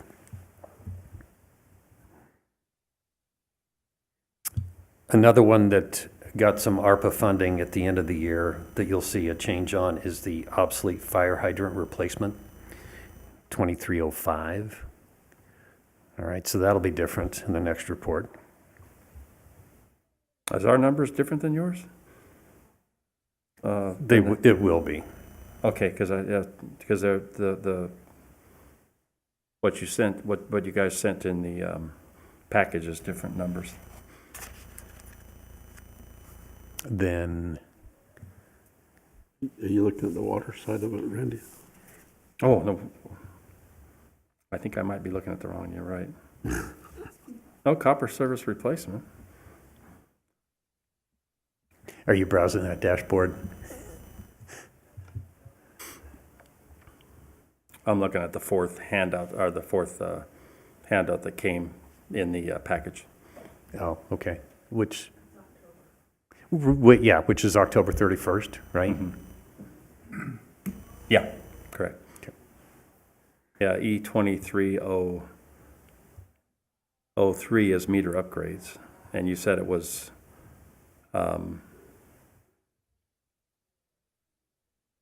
So I jumped down to the water project. okay, that's why, okay, Yeah. I'm sorry. My phone is not very conducive, because I have to it's turn it tough. sideways to catch it all. It's hard without something in front of me. Go ahead, I'm sorry. No, that's all right. W, and maybe I probably misspoke. I probably said E 2305. It's W 2305. Let's have a couple comments about W 2103, reservoir improvements. We made progress there. First step of improvements. By the way, the reservoirs are entirely functional. Everything's good. There's no major problems. But something that we are doing is, and we talked about this last time, circulators. So helping the water not get stagnant in the reservoir, you can actually put in circulators, mixers, to keep the water moving a little bit.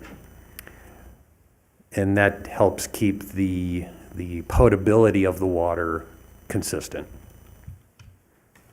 That requires, since it's a health-related project, that requires approval by Nevada, State of Nevada, Department of Environmental Protection, which at the end of the year, we got approval for that. You have to go through the whole application and approval process. And so we're good on the circulators. So now we're making plans on putting those in. So that would be what we call the Twin 5 reservoirs. And then uphill from Twin 5 is the Black Mountain Reservoir. And then there's also the West Tank that's visible up on the hill. So those are the 3 potable water reservoirs in town. And we're going to put mixers in all of them. The toughest part of that project is actually locating the control panel, where we're going to mount it and route the power, because the power to the circulators comes from the control panel. So that'll be the toughest part of the job, is getting the control panels installed. So is that part of what the existing money, or is that gonna be is that gonna need to be increased? No, no. No, I'm not describing this as something that's going to require a budget change. Okay. That's purely a technical comment Appreciate it. of where the highlight of that project is. Will you, to install the circulators, will you have to drain the tanks? Nope. Nope, they can all be done in place. The ones we bought, we specifically bought because they are literally drop-in. If a diver needed to go in also, that can be done, and we do. So there's a very specific decontamination process anytime a diver goes into a reservoir.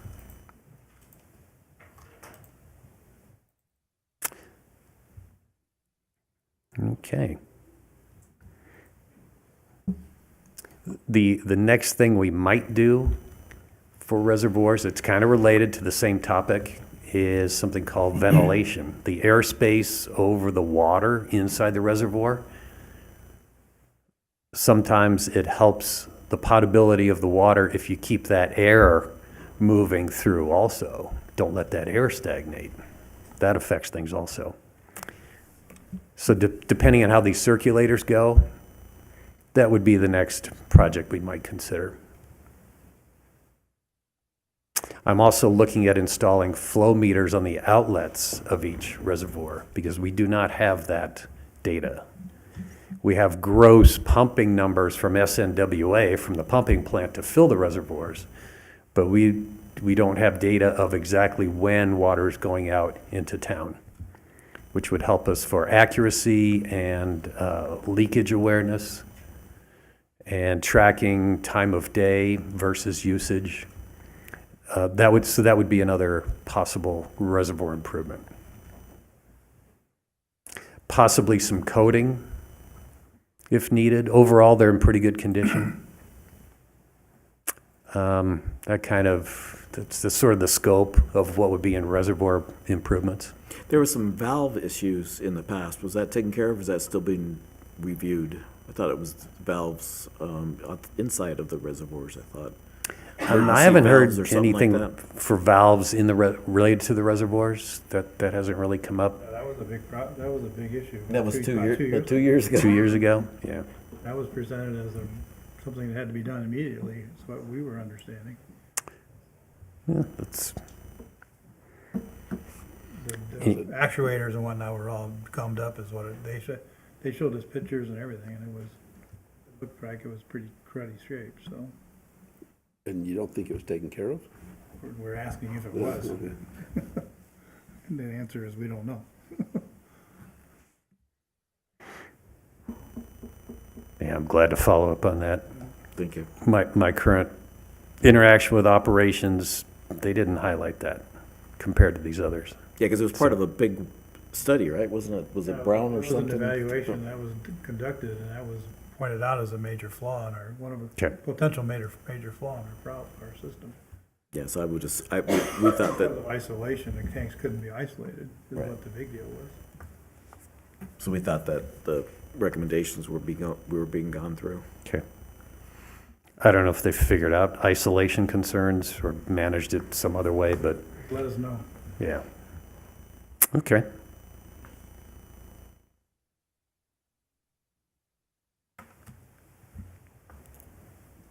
But those were fairly substantial costs on those. I thought so. That's why our concern became. Right, yeah. Yeah, because water for this going in, and the capital, it doesn't seem to be we're in pretty good shape, and we just No, make sure there's another shoe to drop. Right. Okay. Thanks, Howard. Highlighting a couple of the sewer projects. Top of your list, S2004, the treatment plant headworks upgrade. So we're having a kickoff for that tomorrow. And headworks, what that's referring to is when the flow first comes into the overall treatment plant, the first step is getting solids out and typically using some kind of a screen. And the one that's at the plant currently is not working very effectively. A lot of solids are getting through. So there's been this long-term project to put in a nice new screen. And we actually bought the machine. It's on site. And we are now kicking off installation.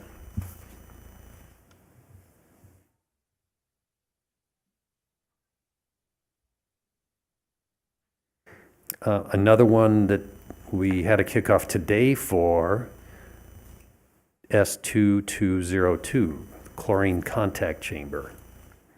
So that's referring to, that's the final step of the treatment at the plant where they disinfect it with chlorine. And it's a labyrinth concrete chamber, open top. You can go out there and see it, where chlorine is dripped into the flow and it circulates enough to fully mix before it's released out the plant. In years past, somewhere in the past, the concrete injection system was actually spraying on a concrete wall and damaged it. And we've been living with it for years, but it continues to deteriorate. We've done partial repairs over the years. So we're finally embracing just completely cutting out the whole section that's bad and doing a full repair. And it's pretty elaborate because you have to bypass the flow around your repair spot. And but we've figured out what we're going to do and try to fix that once and for all. So that's what this line item's for.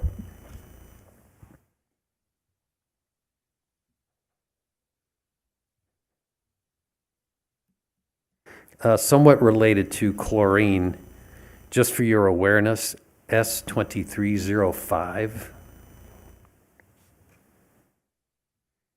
installing a chlorine generator.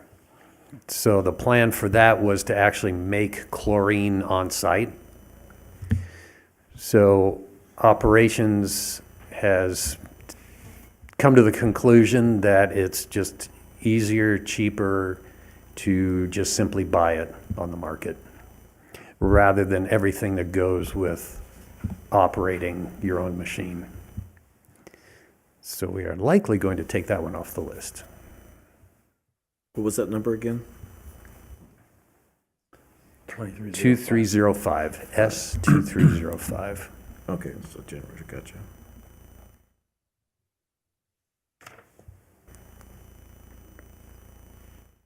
Okay, so right now it's showing as 0 anyway. Am I looking at the line item right?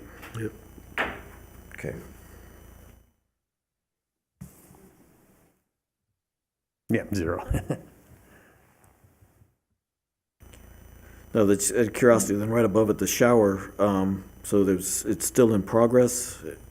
It still needs, they're still working on that shower for down in the, or is there something? Shower, that relates to the same building as the foundation repair.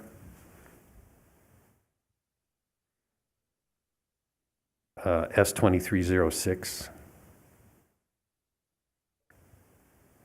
So the floor still needs repairing, but the shower part of it, I'm told, they finished. So is that part of the, so is the 36 gonna need for the, or is it the 120 that's gonna be used then to finish off?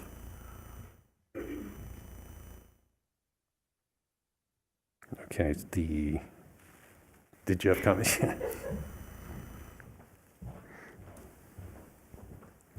we're managing these together. So the shower is done.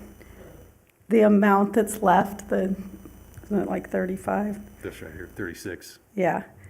We're not going to close that until we're sure, when they go in to do the foundation and the floor, that there's enough funding in that. For that, okay. Yeah, because the foundation and the floor is, I don't know if you've been down there or seen the pictures, but when they actually go in to do that, we want to make sure that if we do need that additional $36,000, it's all in the same area and we can transfer money to there.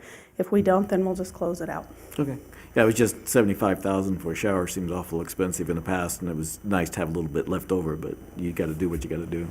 Yeah, and it wasn't a shower like a shower at your house. Oh, of course not. This is a little more intense than that, but the other project is not, it's the entire area, and it's actually the foundation. So we want to make sure when we get into there that we don't find any surprises. Thank you.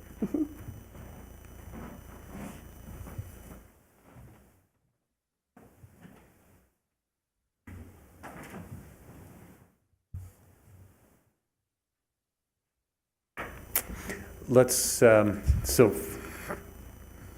the big picture of the sewer system, the treatment plant that we've been talking about, and then collection around town, which is largely gravity flow to the plant. But then the other source of projects is Hemingway Valley, where that collection system has to be pumped back uphill, goes over the crest near Albertsons, and then it's gravity flow all the way down Buchanan to the treatment plant. So this is where we get into the odor discussion that Howard mentioned earlier. The most notable place where we were having odor was down the hill by the Tuscany neighborhood, that lift station that's at the end of the Parkway where it meets up with 93 going downhill. That's pump station 1, is that? That's lift station 1. So the big improvement was putting an air scrubber in that facility, and that really seemed to take care of the problem. So we're good there, but it's really a two-part problem. It's not just the inlet or that source, that lift station 1, but it's where, as that station pumps, where that flow lets out, which is at that crest at Albertsons. So the odor that's downhill comes out at that pipe outlet, that pipeline. So we've put in another scrubber in the Albertsons parking lot area. And we're in the process of getting that one tuned, fine-tuned, and getting that working as well.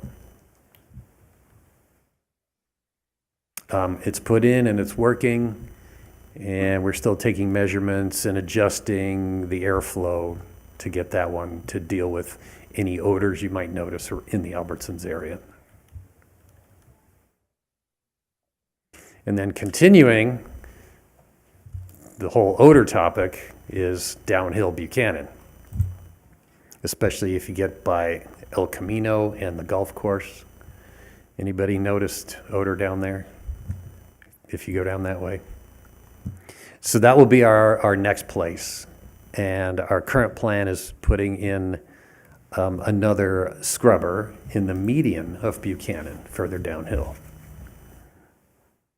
So is that part of the existing, or is that part of a new project that will be in a later? So right now, we're just doing a study. That'll have to be another project. Okay, okay. So we don't currently have that even in the 5-year plan then? Correct. Okay. So part of the thinking was if we get this scrubber at Albertsons working and proven to be able to use the whole rest of Buchanan, then we'll propose the project for doing that. And it will be at least one, maybe two scrubber stations down Buchanan before it gets to the treatment plant. So is that a couple 100,000, or is that more than that type of what we'd be looking at? At the most. So it'd be something that might be, so if it was something to be done sooner, I mean, by 26, and it's not part of the budget, might be able to work something around with the current projects? Yes. Okay. And maybe we just do one at a time. Thank you. The vendor that we've got these scrubbers from, it's largely off the shelf for them, so there's no benefit to trying to buy both at the same time. So if we need to stagger when to put them in, that's fine, to fit the budget.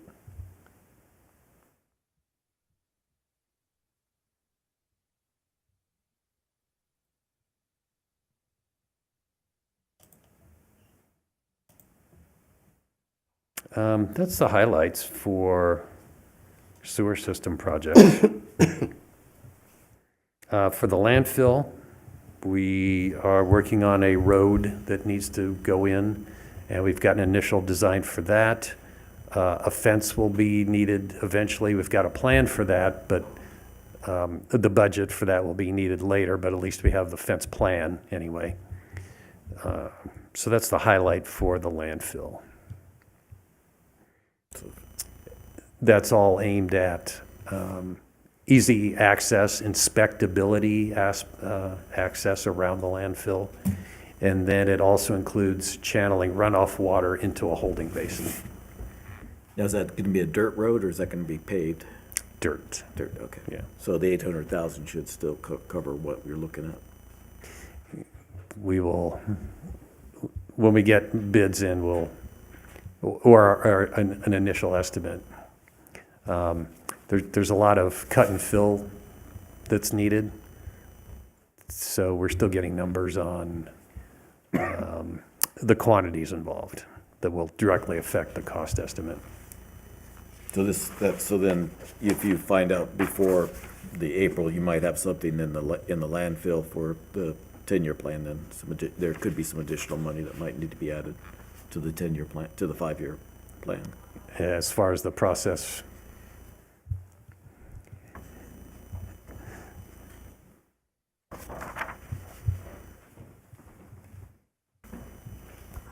And this is a really good question for Joe. But my understanding is this is something we can plan. It's not something that has to be done right away. So he does have the information as far as timing and when it has to be done. So yeah, we will get the amount, but it's not something that I think is going to make it like next year into the CIP. Okay, well, that's just. So it's in a very planning. We'll get the information, and then it'll be budgeted as it can be paid for. Oh, thank you.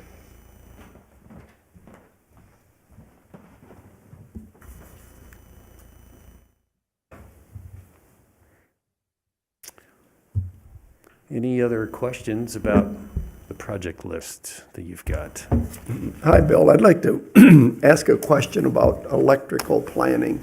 If we, as this committee, work on creating future rate structures, I'm listening to the cost of transformers, the lead time, and the robustness. You know, we're buying transformers that are pretty much at capacity. If we have a transformer that goes out, how do we pick, I know the system is looped now, but how do we pick up that slack if that happens to us with that long of a lead time that we don't have a spare transformer? So you're talking about the system currently, the current system Well, and what we're configuration. buying as we upgrade to the 12 kV. So the transformers we're buying do have capacity. They do have excess capacity, which will allow switching. So if you have a problem from one part of town or substation, we Okay. will be able to switch the loads. Then I misunderstood what you said. You said it was at it was sized for what we're using. I didn't hear excess capacity. We Okay. didn't elaborate when we were talking about that earlier. We kind of glossed over that. That was a part of how our initial bids were for transformers that had a lot of capacity. Got it. But the cost was so high. All right, so we got bids for something a little more reasonable, but still with extra capacity to allow for switching loads among the envisioned substations. Well, it's just lead time is kind of scary on these things. So, yeah, as long as we can switch around and cover us, that as we talk about, what do we ask the citizens to pay for these kinds of utilities? Do we need to build something in a rate structure to cover us for something like that? So for something like, A transformer failure, and the rest of the system can't pick up the slack. Because what do we do in the meantime? But if we pick up the slack with what we're putting in, that's really, it doesn't matter. well, I think we'd be glad to elaborate on capacity and backup. I'm wondering if we should, No, it was just Just have a a, good- just a question to clarify what you had said. okay. Yeah, because I think we had talked about one time with whether, so if we talk about the infrastructure, can we do that on ongoing, or do we need to have a separate agenda item to sort of talk about the infrastructure? Because we can talk about the budget in the next item, but the infrastructure, is that something that we talked here or in the capital, or is it should be another agenda that we'd ask for in the final agenda item here? So you're thinking, maybe let's be a little bit more specific, Oh. like system status? Well, To me, it sounds like what's being asked is, if we lose, it sounds like we have backup, but we don't have replacement. So if we have a substation that would just, a transformer that completely fails, we do have capacity to allow, to make a system still work properly, but we're at least 2 years out on getting a new transformer. Is that what we're saying? Yeah, so much of our effort has been towards the future new system. Right. I mean, it's a legitimate question we're having down here, because if it does fail, yes, we have capacity to cover the problem, but we're still 2 years out on getting a new transformer. Right, Is right. that what's really happened? Is that the case? Yeah, We don't, because we don't have anything sitting around in the yard to replace any of those stations. not the big ones. Right, right. That's something to consider. the big transformers, yeah, we definitely have, but most of the transformers, I think the big ones are in WAPA's area, not ours. So the transformers that we have in our substations, if I remember what Ned Shamos had said, was that in the old days anyway, so how much we've grown, was that basically we had two transformers and they were only used half the time. They were half loaded. Half capacity. Yeah. So you could just switch to one and do that. So what I was asking for is, and that's the thing, so some of the newer committee, Howard and I have had some of the stuff answered over the years, but we're still trying to make sure we understand the infrastructure so what's being done to get for the conversion, 4K to 12, and what's being done to make sure everything is completely what looks good in the next 5 to 10 years. Not look good, but what's needed for the system.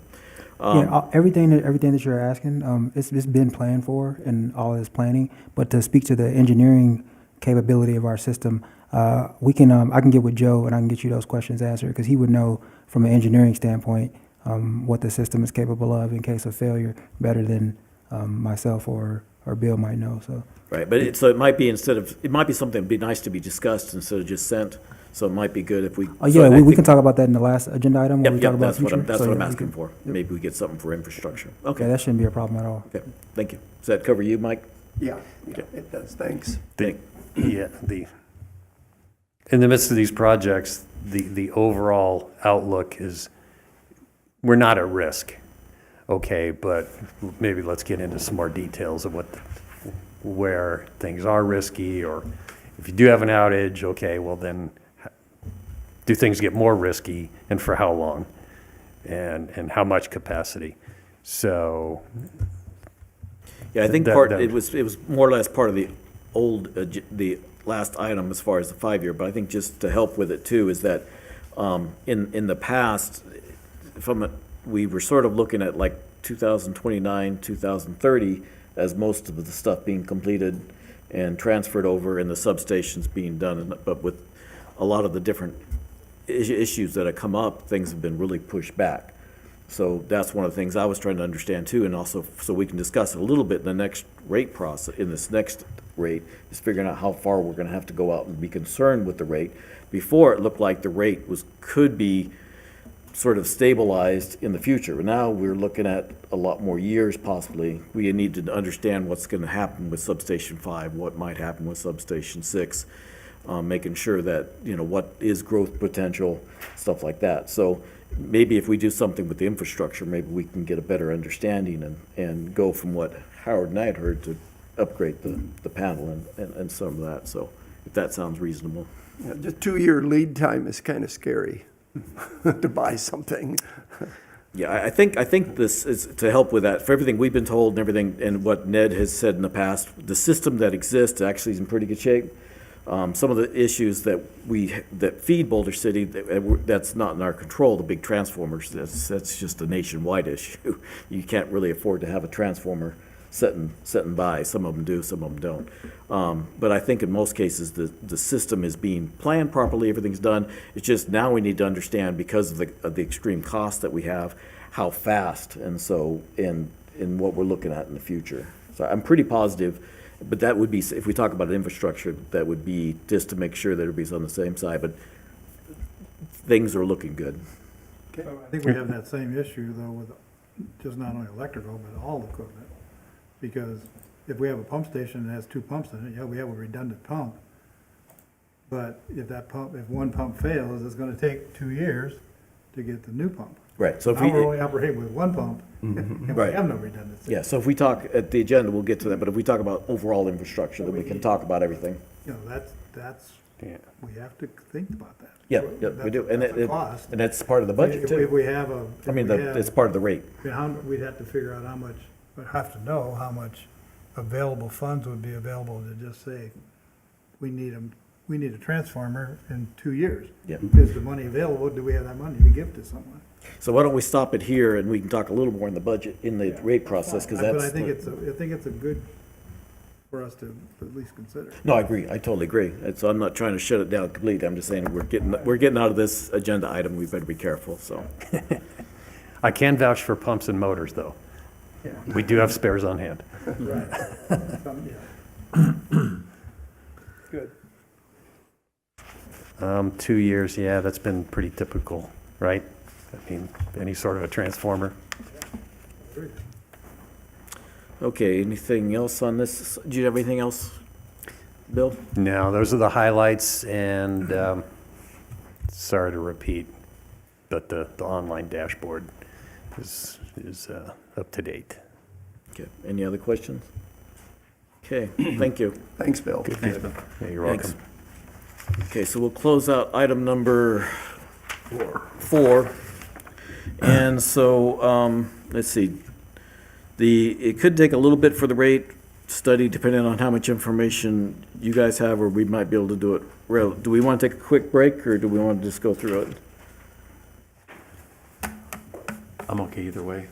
Okay, can I take 5? My son's in the fire zone Oh, no. in California, and my phone has buzzed, and I just want to make sure that it's something not emergency. So Let's take a break. let's take a 5-minute break. Just think. Good.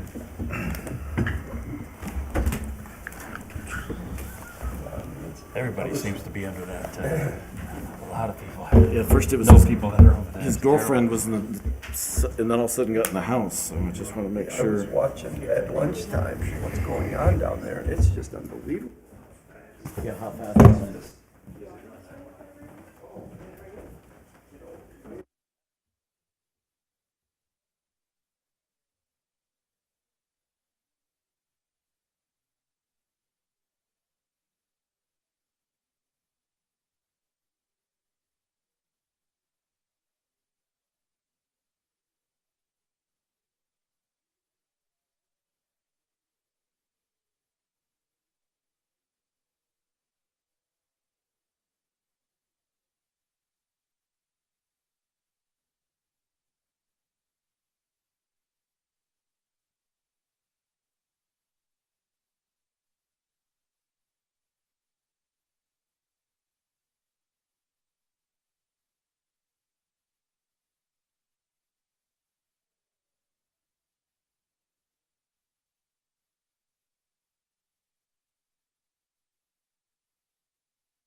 Good, Larry. Break, we'll start again. So we'll start on item number 5, discussion of requirements and scope of the next utilities rate study. Josh, did you have anything to start with, or do you want us to sort of start? Oh, no, you guys can start. We don't have anything in particular to discuss on this. We just kind of want to get you guys' opinion on, like, how you guys want to see, what you guys want to see within the next rate study. Okay. So I had done 2 presentations in 22, and I forwarded them on to Joe, and he sent them out after the last meeting. Did anybody have a chance to review those? There's quite a bit of data in there without being 3 months later. That was about 2 or 3 months ago, wasn't it? that you Yeah, sent out? yeah, I yeah, it couldn't was the- find it. I somehow deleted the email.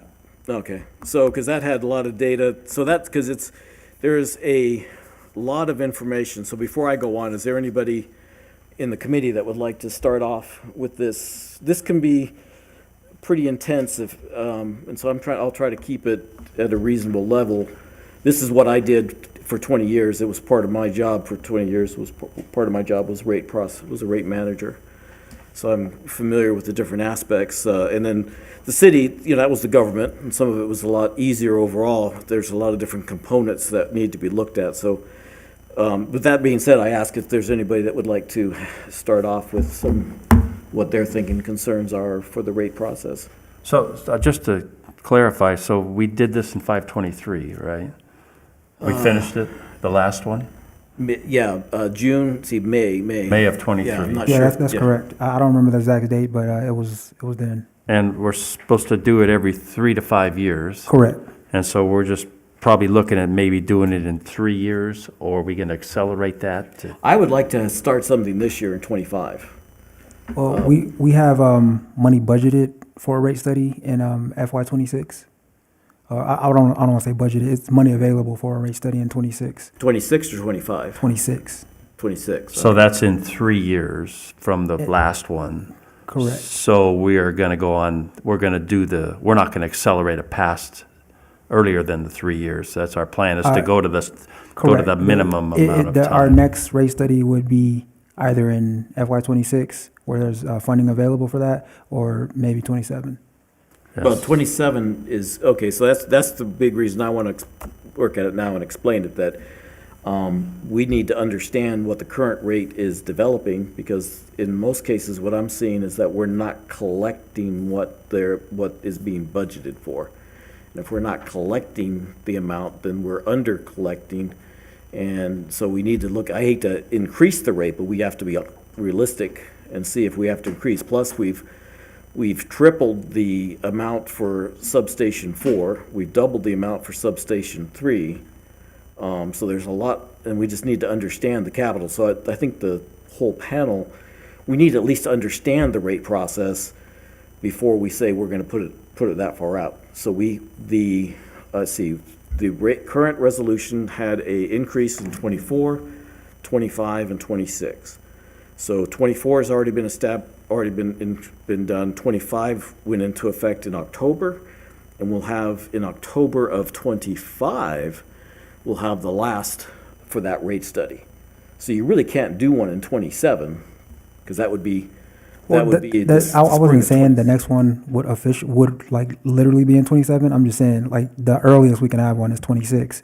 It's 27. 520, it'll be finished in 526. It'll be started in 26. Oh, started in 526. And how long does that take, the contractor to do that? The last one took about 6 months. Oh, maybe, okay. Maybe a little longer. Okay, so right now, we're just kind of, More like 9 months or something. Yeah, it's because we had the previous 2 that we had were with the same contractor, Raftellus.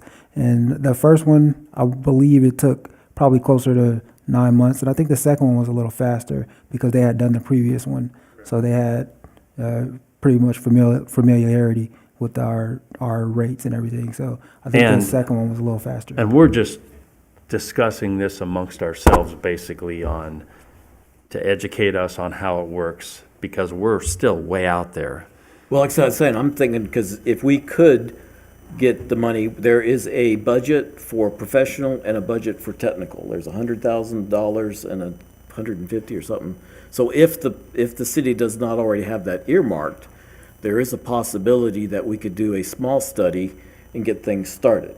Because like I said, right now, this is what I was trying to lead up to today, is that if you look, you had several questions yourself, I have several questions. The information that we can easily see does not lead us to a understanding what the numbers are for a rate process. So when we see the budget, when we see the actuals, these do not necessarily lead us. When you look at the city manager report and you see here's the cash available and all that, because one thing I'm seeing is that, so as an example, I went through with the information that is available to us, and I'm showing that there could be a $10 million shortfall. And so by not looking at this, then we could be running into a problem. Sorry, let me just get my notes.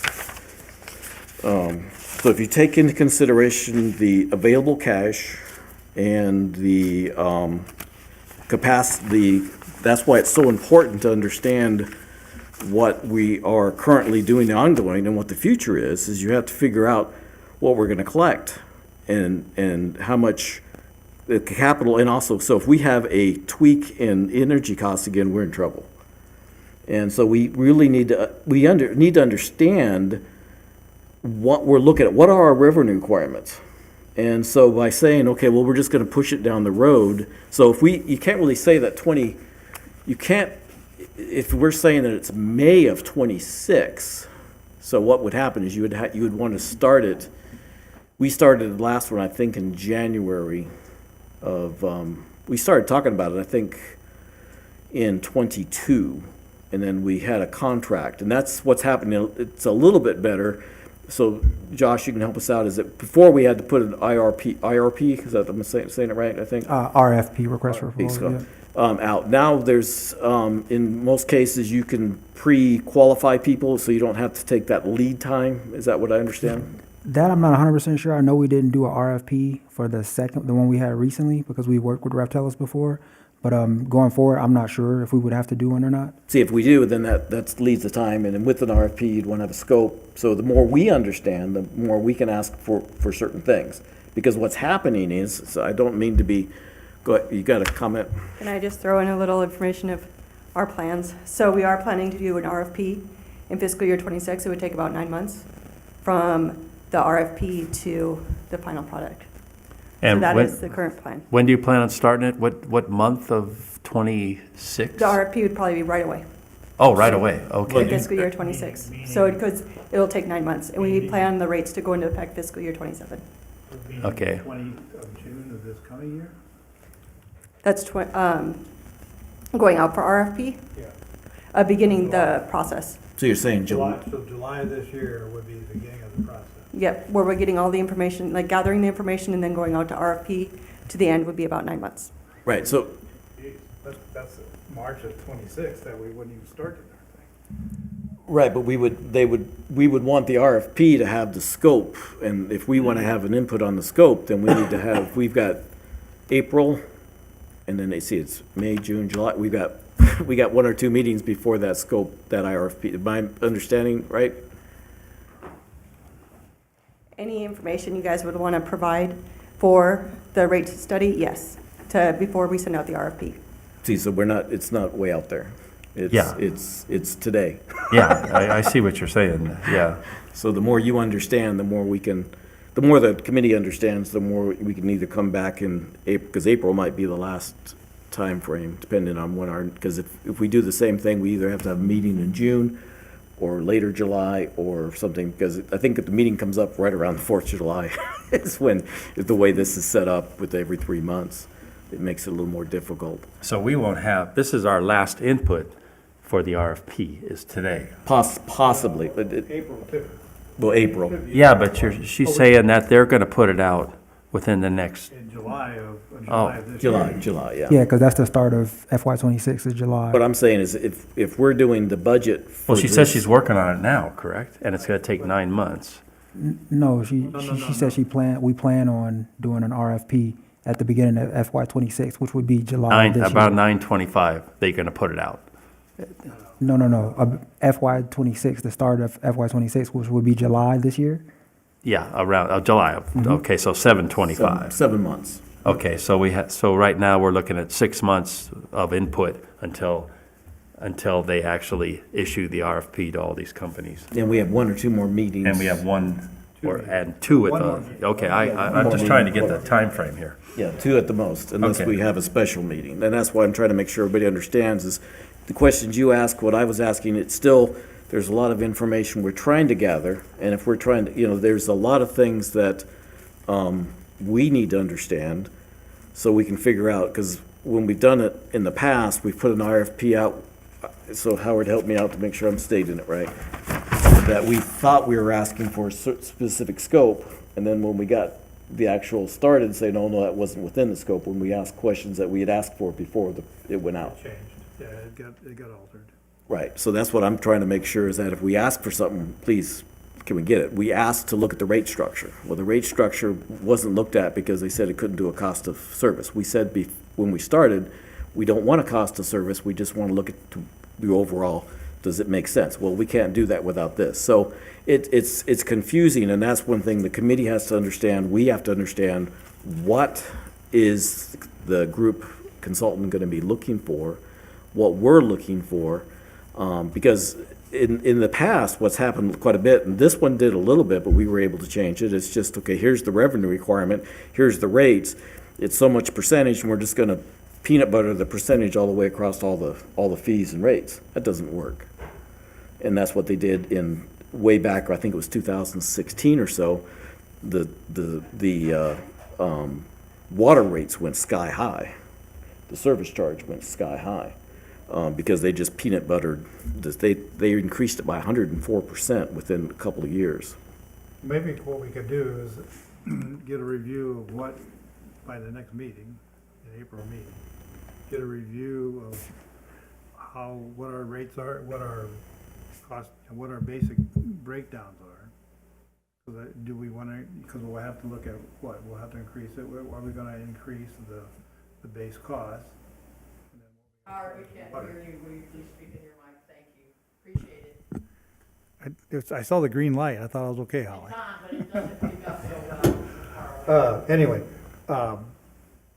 what is our, do we think we're gonna have to increase our base rate? Or are we gonna have to increase the cost of water per 1,000 gallons or whatever? Well, that's what we need to look at. So what, maybe, we should have a fairly good idea from the last rate study of what those line items should be.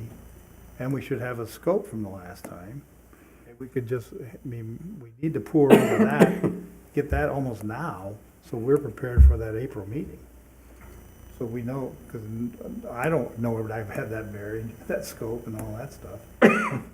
Do we want to add to or subtract from those line items?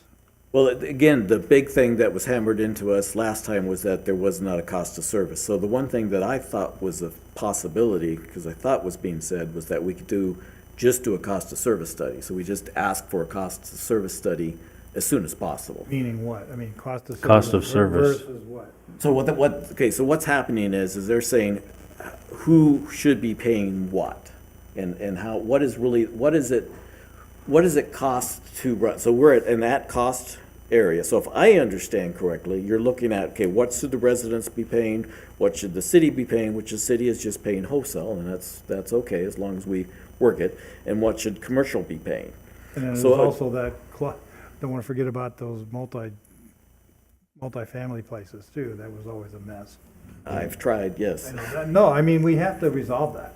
That would be nice, but There's a different structure for multifamily housing. There's some, if you look at the Are structure. you talking about apartments? Apartments, yeah, apartments. But they're all metered separately, right?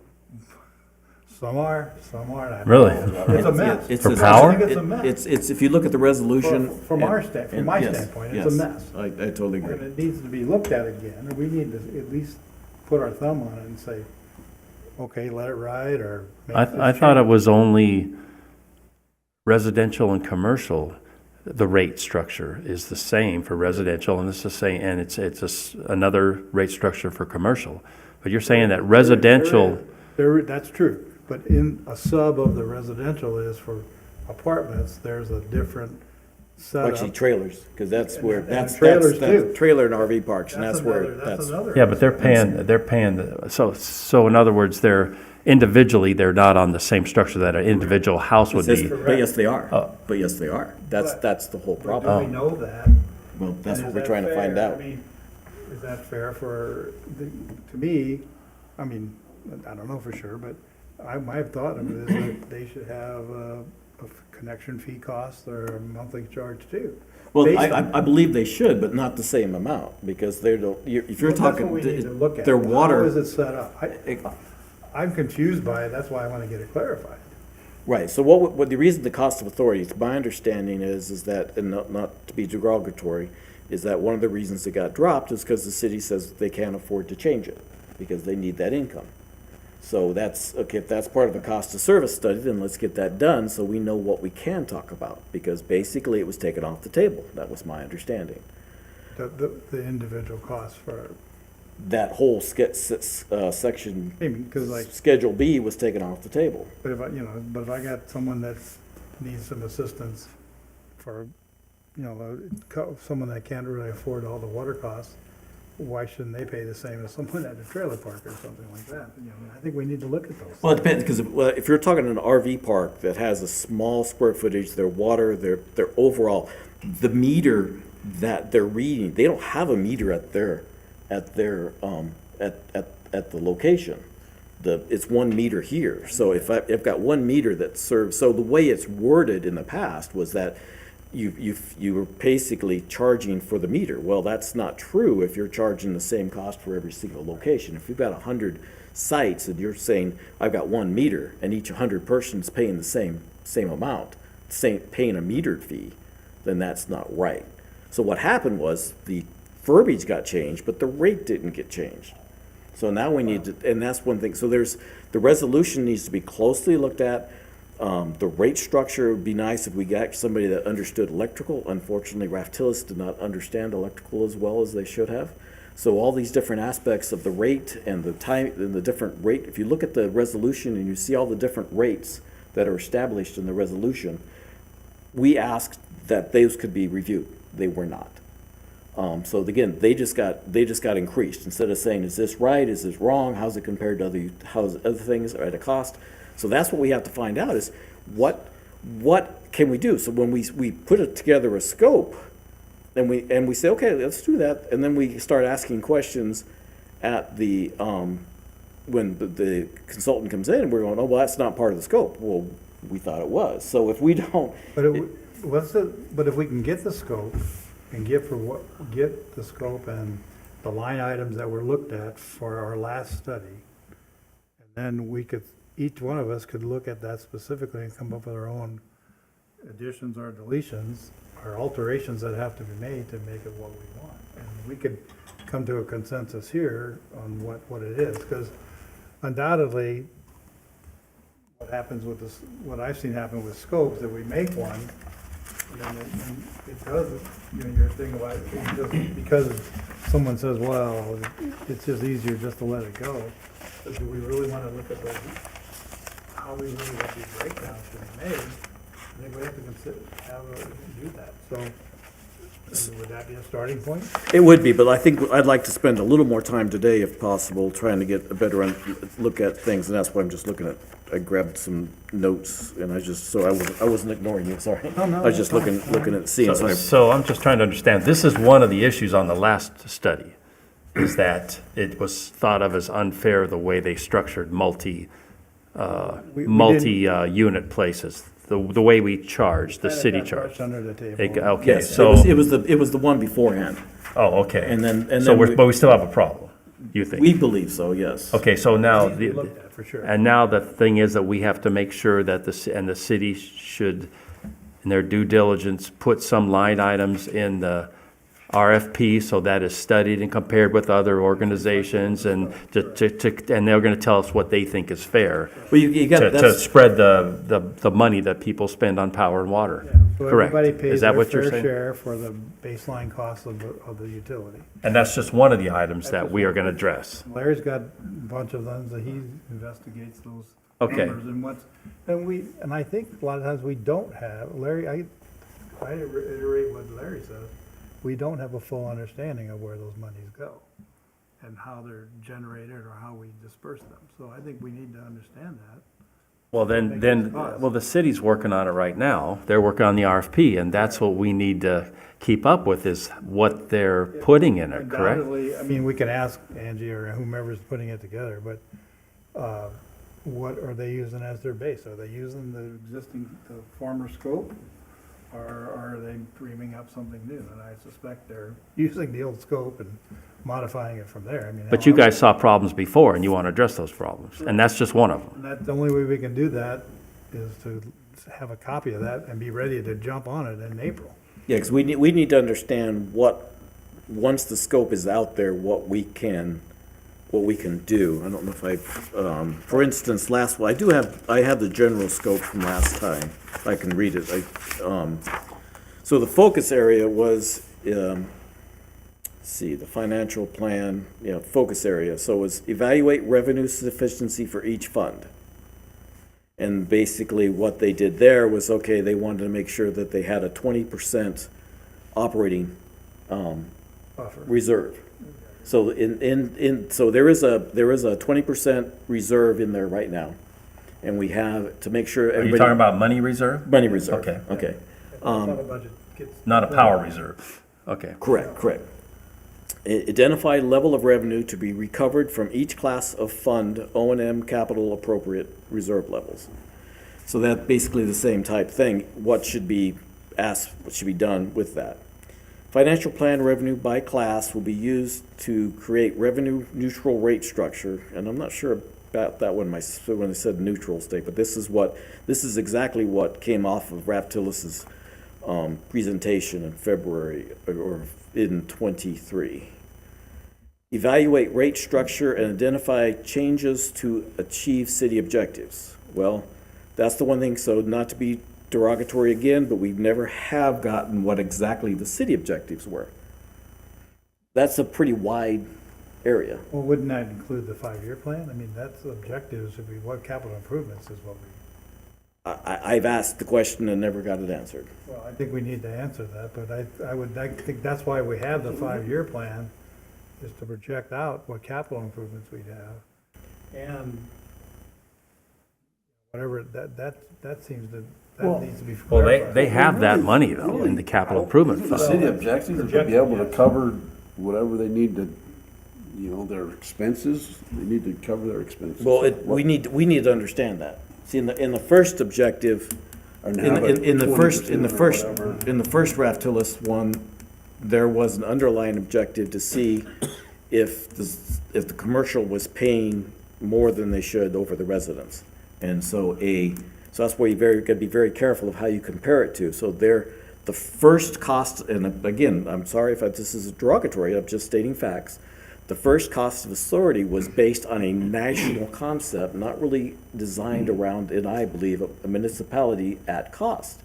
So what they did is they threw a whole bunch of money in different buckets, and they said, okay, this bucket relates to the residential, this bucket relates to commercial, therefore they should pay this and they should pay that, and we need to drop it by 16% for commercial, and we're going to raise residential.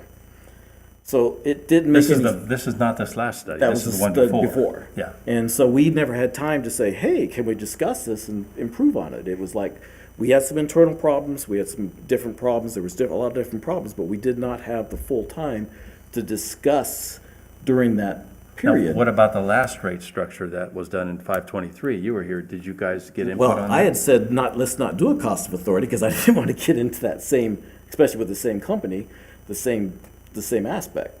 Most likely we were going to get the same result.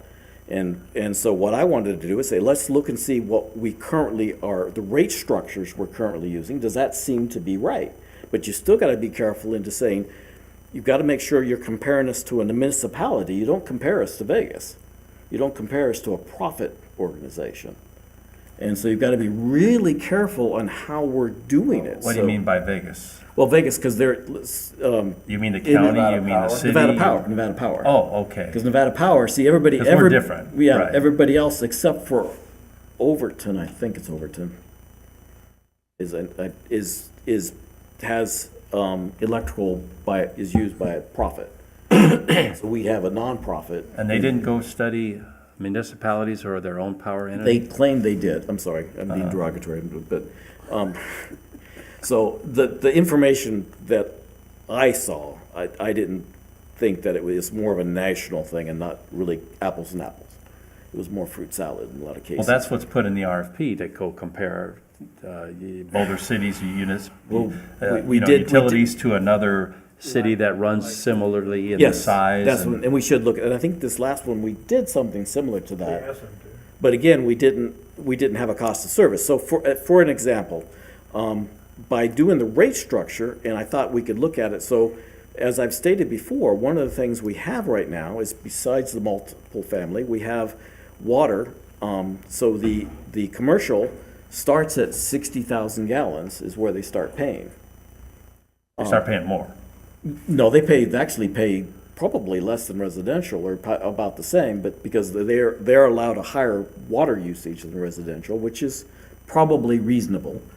But we need to look at that, and we weren't able to look at that much, again, because, well, we can't afford to change it and it can't. So, because we had suggested it several times, was that let's put the first tier in at like 0 to 10,000, or something similar to the residential, but for the people that just have insurance or something like that, they have a toilet, they have a small office, so they're not using 60,000 gallons. So let's have them pay for what they would use. And so you would do a lower rate, but then you've got to come up with a higher rate at the end of it if somebody's excessively using water. So that stuff has to be looked at. And so how do you do that? Is that a cost of service study? Is that a survey to the customers? How did we get that? So Well, the before, city has all the information. no, they don't, because that's what happened, is they said, we don't have the data, so therefore we can't change it. Well, they have the water bills. I mean, what do they need? Can you help me? Am I going off? Am I? Yeah, I'm getting not, out I'm of not base? understanding what the question is. Okay, so you were this in this last one. We were Correct. asking, so you have we have the two main aspects we were trying to figure out. One, as we start with 60,000 gallons at the first tier of water for commercial. Now, if you've got just an office and something like that, toilet, small kitchen, you're not gonna use 60,000 gallons of water. So why did we start there? And then on the other end, I think it's 550,000 gallons before anybody gets to a high rate. Is that reasonable? So we said, can we change it? And the information we were given was that we don't have the information to know what that would cost and what the actual people use. Yeah, I don't really have a good answer for that. But I think we should focus on creating a scope in this meeting. Like, what do you guys think the next rate study scope should be? I think How that's do we know what a scope We is? need to see the old scope. Well, I would Larry just think. read the old scope. Should start with the old. Yeah. I'm reading some of it, but this is, part of it is we had a scope last time, and then we were told we couldn't do a lot. So that's if they don't understand the budgeting, the rate process, you can't create a scope. That's what I'm trying to get at. No, I think you can still, like, what are you guys' goals for the utility and the rates? Start there and then kind of break that down. You don't have to go too technical in this meeting. We can do that in the next meeting. And if you guys want the previous scopes, we can send all that to you. But for this meeting, let's kind of just try to develop what you guys want for the next rate study. And let's just start there at a high level, and then we can get more detailed later on. So, Do we have the breakdown, do we have a breakdown of what our base cost is for all the users, no categories? Is that paying for what it's supposed to be paying for? In other words, our connection fee cost, what do we call it? My mind might blank. Service The charge. service charge. Yeah. What is the service charge covering? And what should it cover? What should the service charge cover? All right? Okay, so basically so you've got a great idea. That's right now, that's a pretty great. simple. If what I've read No, it's not. is that commercially, you have you have a rate you pay by the size of the meter, and you have a rate you pay by how much you use up to a certain point, and all the commercial businesses are the same. correct? Tiers. There's tiers. Yeah, Okay. but I mean, if you're so in other words, you're saying that a guy that uses 10,000 gallons a month and a guy that uses 200,000 gallons a month, the guy that uses 200, he doesn't pay the same rate for the first 10,000? Okay, let's. I'm kind of confused about how the. So that first thing, that's what we have to get, that's what we gotta get an understanding, so. Yeah, and all that's more of a data and more of a detailed question. I'm suggesting we start at a high level. So basically, what you guys are saying, but you guys are getting into the details with it. But at a high level, you guys are basically saying you want to develop rate structures that reflect the cost of service, and you want to promote equitable cost distribution among the customer classes. Yeah, so we need to see the old, how you came up with the first one, how you're coming up with the second one, and compare the two, and then make our suggestions, and you make your suggestions about what you guys think you have to do to add to get a more fair and cost Cost so that we distribution. meet our costs. And we have to do that within the next 6 months. Well, we have to do it sooner than that. We'll And the make- next maybe- 3 months, Maybe, yeah. probably so- more realistic. Well, let me just stop, because we are, the agenda says requirements and scope, so I believe we're in the boundary to. No, yeah, I agree, dis- yeah. Discuss this. So what we have to do is you guys need to understand the resolutions. So everybody needs to understand, so again, not derogatory, just saying the new Yeah, I committee members. understand that, yeah. Need to look at the resolutions and understand how they're laid out, because that's what they're gonna do. They're gonna go to the resolutions and they're gonna go, how are we gonna change the resolution? That's what pretty much is gonna scope. The resolution being, define that. What we went over last time, the water resolution, the energy resolution, the water resolution, and the sewer resolution. So they're the resolutions that change the rate, and each time they change the rate. So I don't.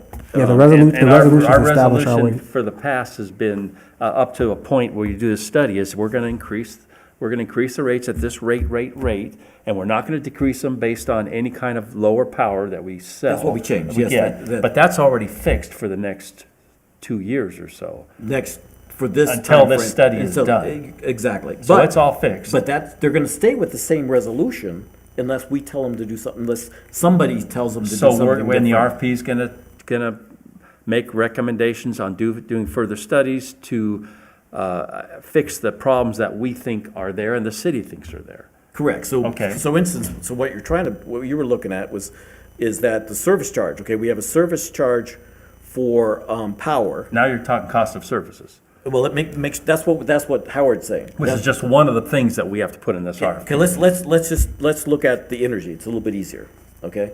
So if we look at the residential energy, you have three basic charges. They have three charges now. Right. You have the wholesale cost, which is what you just mentioned, can only go up at this point. So whatever we're being charged is what we're gonna be set at, but right now it's been set at .0624. You're talking about what the city pays. No, that's the wholesale energy charge that is the charge to the citizens. Okay, so you have three rates. So the first one's an energy rate. The second is what they described as a delivery charge. Uh-huh. Okay, so you take the two together, and then Uh-huh. that is That's your. our 10 cents or that's- so. Right, Yeah. right, okay. Then you have a service charge for energy, okay, and that is only $12. Yeah, that's, everybody pays that. Right, based everybody on pays that 12 How much you use. Nope, that's Well, I 12 guess that's- everybody residential, excuse me. Everybody rents it at $12 no matter what you use. Yeah. It's just $12. Okay, so those are your three costs, but then you have tiers that work with that. Right. That's residential. And they're all the same. Everybody pays the same tiers if they go over that. Right, right. There's no, this guy doesn't pay different. It's just based on how much you use, period. Right. Okay. And now, yeah, it's so, the residentials do. There is I'm Commercial is. not sure, probably commercial different. has a whole bunch of stuff to it. And so that was one of the things, okay, in this commercial structure, is there anything that is outdated? So that's what we had asked for structure. Well, that wasn't part of the scope, this says, which we thought it was. We thought we had included in the scope. So that's So why one of we the gotta be issues careful. is we have to recommend that they change the scope in the next at the next meeting to cover this problem that we think might exist. Well, there's a couple problems, like I said, because we have, so I don't know how much Can you understand about the different rate charges and stuff and how much you did with the electricity down in Hoover? I didn't do much at all. Okay, so there's several different rates. There's time of use, there's all this stuff, and most of it, Yeah, but we don't pay any extra for, they haven't come up with a system to take care of any kind of peak demand or anything like yes, that. they It's do. strictly- Yes, they do. Yeah, but we don't- Commercials do. Residential don't. Commercial has some Yeah, type of but commercial. residential doesn't. Right, and we Right. still have to figure that out. That still might not be within our scope. You sort of do in peaking by your tiers, because the more you use, the higher you pay. So if you're using it during peak time, you're using more energy. But we don't reflect that. Yeah, you do. Again, In it's the not third reflected tier, on yeah. if you have a 10,000 square foot house or you have a 1,000 square Yes, foot it house. is. You're paying the same amount. you're- Well, no, you're paying the same amount for the first so much. Right. And then you pay the same amount for the next so much. And that's how they get where it's more fair, because the bigger houses are going to use a whole bunch more power, but they're going to have to pay more for the second and third tiers because of that. And you're saying, and we want to make sure that's fair, right, in our scope. And if we want to put it in the RFP to do studies on other places, how they do it, to see if it's fair. No, I think the three tiers are reasonable for the residential. The commercial energy is reasonable, but we should have brought the resolutions back up, because there's a lot of things in the resolutions that you just need to look at. And we need to understand it, because it's not something that I didn't deal with in my rate aspect either. So what we're trying to So the figure out is- resolution is what's for the next couple of years, the way it's planned out. Well, it's pretty much a lot of it, and that's what I put in that study. If you guys can go back and look at the presentation, what I did is I laid out from 1960 how each resolution, what was the major changes in each resolution, when things came about. And so you can sort of see, this is where this rate was incorporated, this rate was incorporated, this rate jumped and stuff. You can sort of understand then what was happening in the city, and I did my best to explain why it came to be. And so that way you can look at some of the, and most of the rates look, okay, well, I can understand why we're doing it. Now you look at some of the other ones going, okay, is that outdated or not? That's all I'm trying to figure out. Is it outdated? Do we still want to use this aspect of a rate? So how do you put that in the scope? Because if you say, I want to compare that, you might be able to compare it to another municipality, but you might not. If you've got somebody that really knows the electrical business, they might say, hey, we understand what you're trying to accomplish, and yes, this does accomplish that, or no, it doesn't. You see? Do you see what I'm saying? To me, it's just simple that you go out and study how other people do it. You get 3 or 4 examples, and then you look at your, as far as that cost. Yeah, I'm not sure. Portion. I'm not sure that Boulder City. I think Boulder City might be quite a bit more different than some other areas. Because, like I said, mean, in I'm Nevada, a little I bit- could see, a little yeah. bit leery that, because theoretically that's what Raft-Tillis did, but we didn't get good numbers back, and so it's too easy to say we found this ones that should work, but they're still not apples and apples. Boulder City is a little more special than some other areas. Yeah, but it's a Yeah, big but country. I don't think you're ever gonna get a perfect match. if that's No, what you you're just No, want no, to no, get a city Yeah, utility that's and I about think our you should size. Be able to get a small city utility. Yeah, I would think. That is not for profit.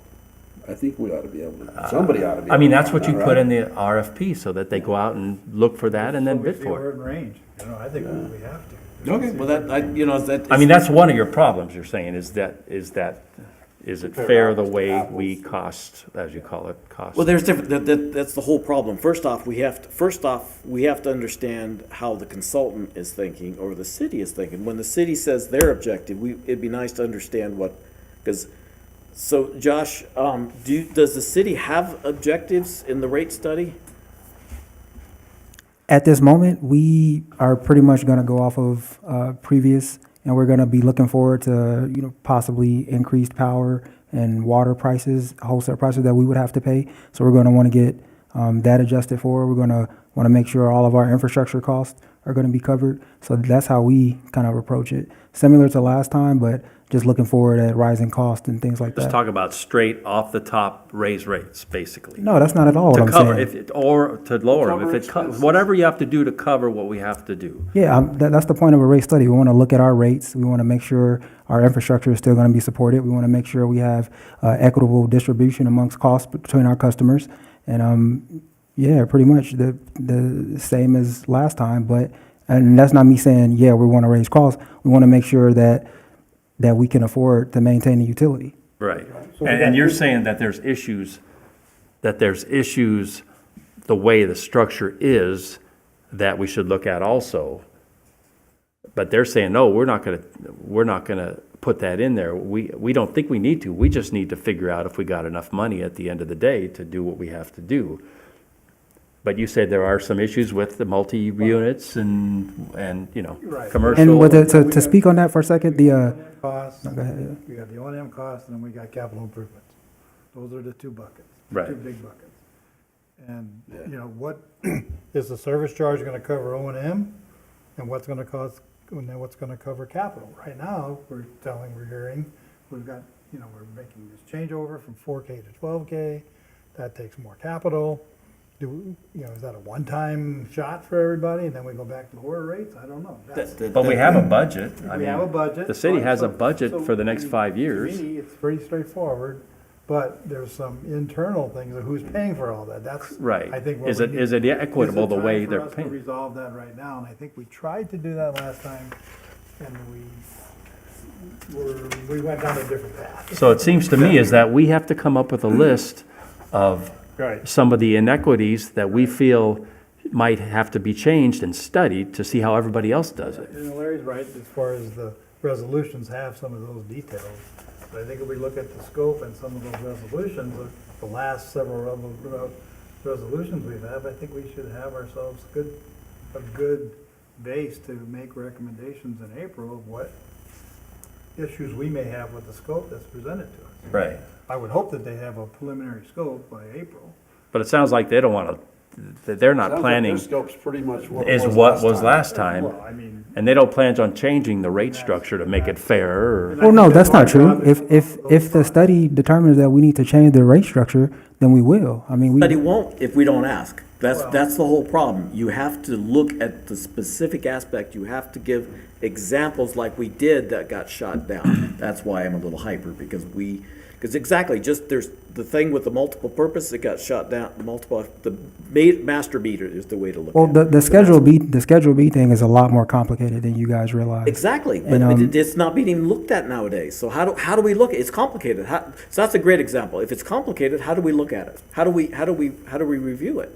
and I think that's, if we don't have a scope to work from, how we can ask for those, requests for those things to be in there, I think. But if we thought we did, exactly, because we Well, did, we let's do it- said let's do it again. multifamily. Well, that's the past, we're gonna have to ask for it again, or ask, every one of us is gonna have to come up, look at that scope, and look at what we have to cover, and come up with those questions again, and, you know, quit griping about what we didn't get, let's ask for it again. Okay, that's fine, and I apologize if I've gotten hyper on this. No, I We're mean, getting why good. not ask for it? Why can't we be in the loop for this? I mean, paper's generated every, But that's what we're trying. they're to do. working on it right now, so it's generated. Why So I can't we would- just be in the loop for that and then I would email add- it to I us? think we should definitely ask for the last scopes and the resolutions, and come up with some ideas on what we really have to cover, and then hopefully have a report, ask that there be an update of how far the new scope is coming along. But we have to come up with, I mean, like you Correct. said, And you've then been we can- around enough to where you know the inequities that might be there for the cost.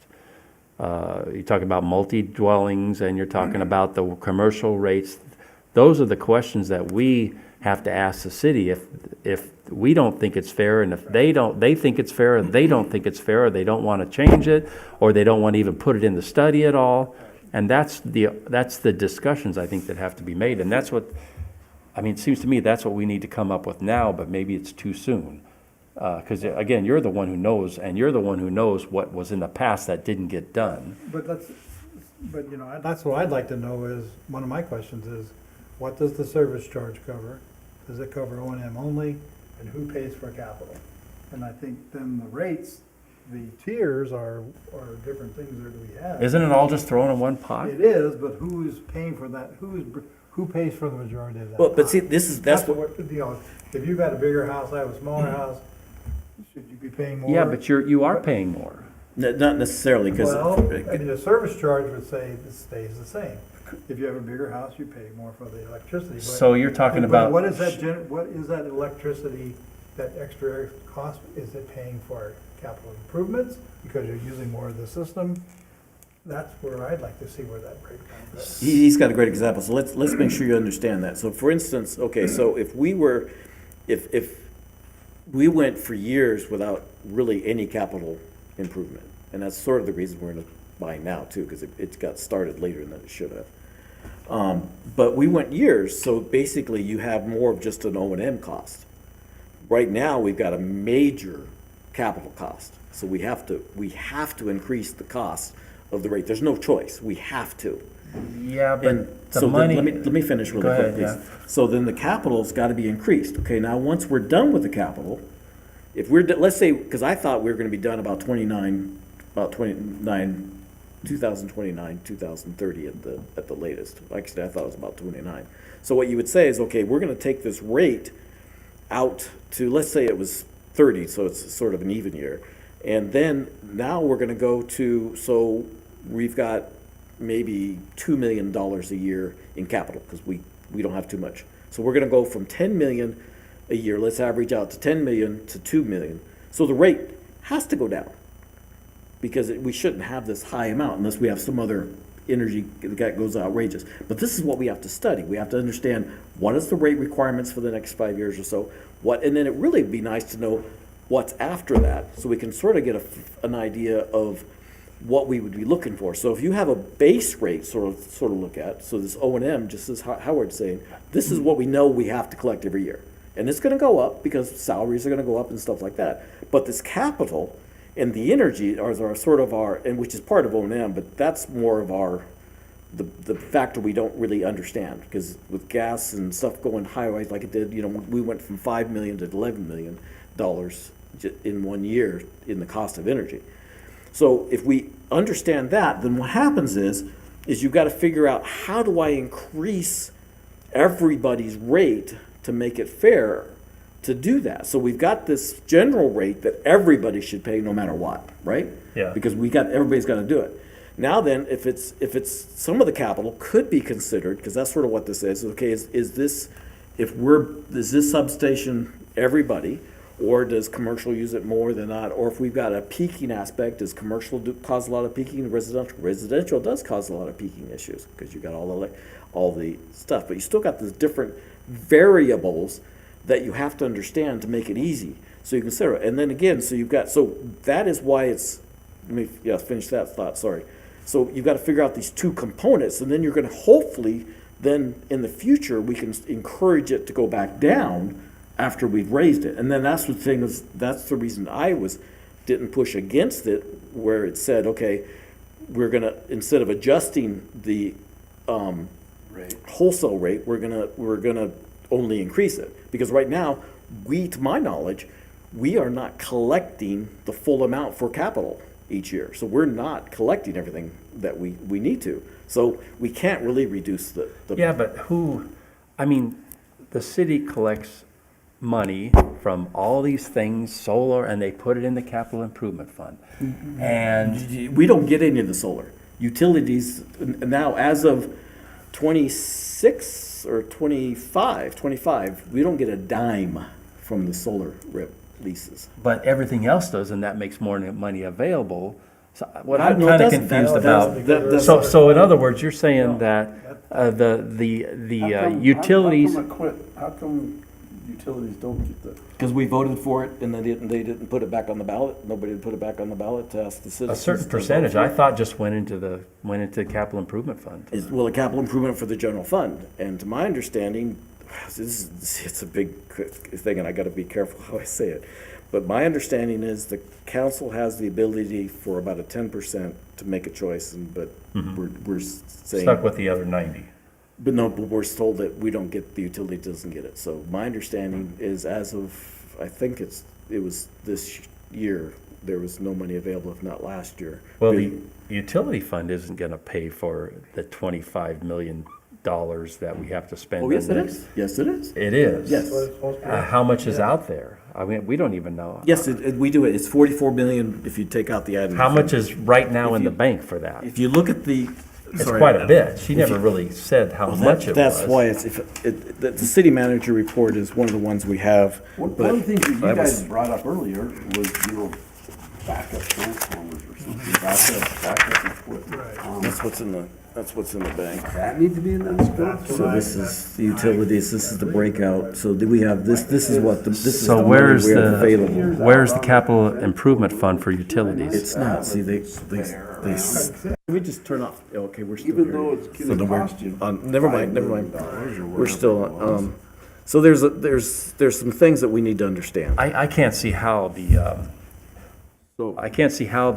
funds that we get for utilities is gonna come close to paying for what's gonna go out in the next 5 And years. that's what we- Unless our rates go pew. That's what. And I don't think that we're expected, I don't think the city's expected the utility rate to fund that. I think they've got money out there already for a No, certain.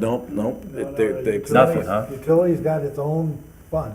We became an Yeah, but we have, right enterprise. now, we have money, The enterprise fund is separate from the general fund. but right now, there's money in there budgeted for this capital improvements.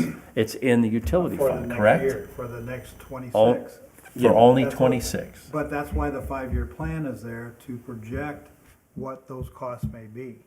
And that's why that's why whoever puts that thing in there for 5 years from now, they have to beef that up so that when it comes down to the year that they're gonna fund it, it gets adjusted properly. Well, we're already committed for the next 2 years of our rate structure, correct? Correct.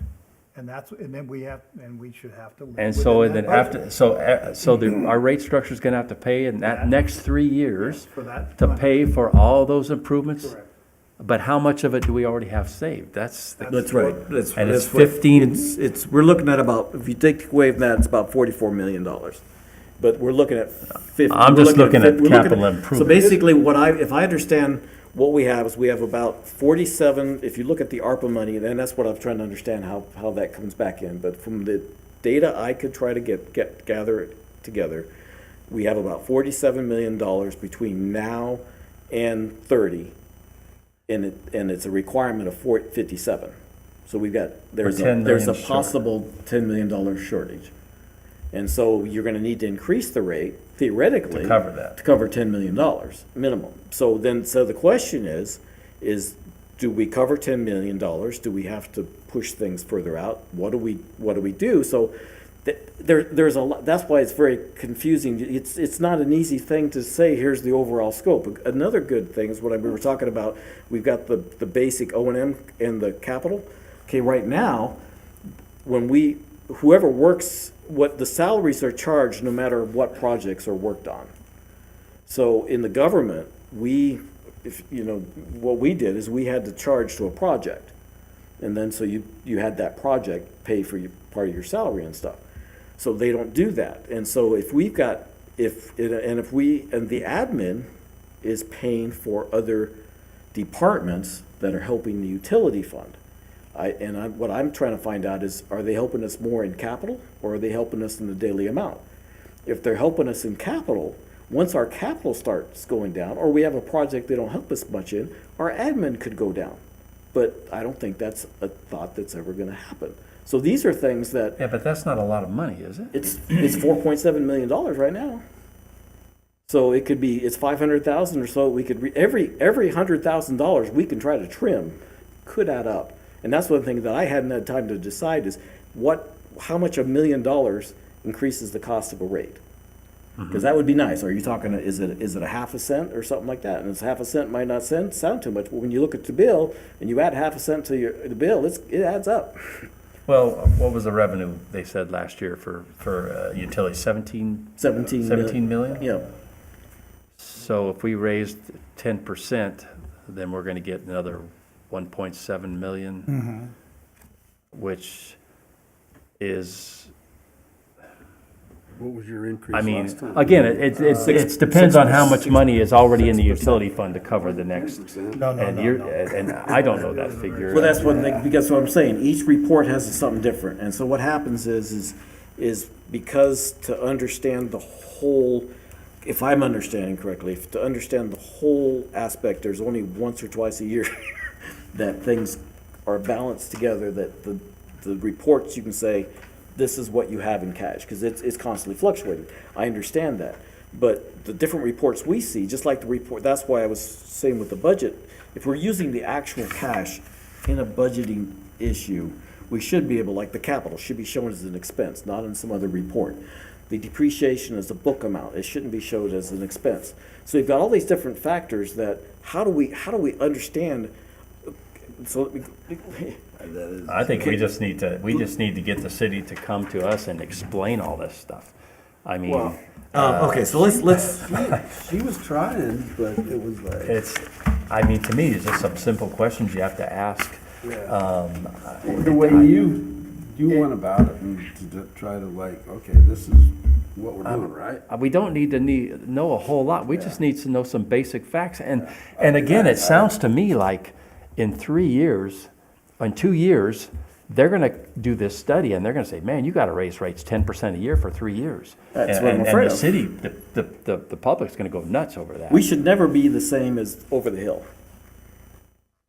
And so because we've got, I don't know how you can say that because I should never use the word because we are so behind in infrastructure improvements, and they keep up with it because they just put it out and then they raise the rates. It's simple. I mean, we're spending this much money, so we got to make a profit. So this is what we got to do. And that's what we're doing as a commission. So we can only advise. Where over there, they have a commission that says, no, that rate's not right.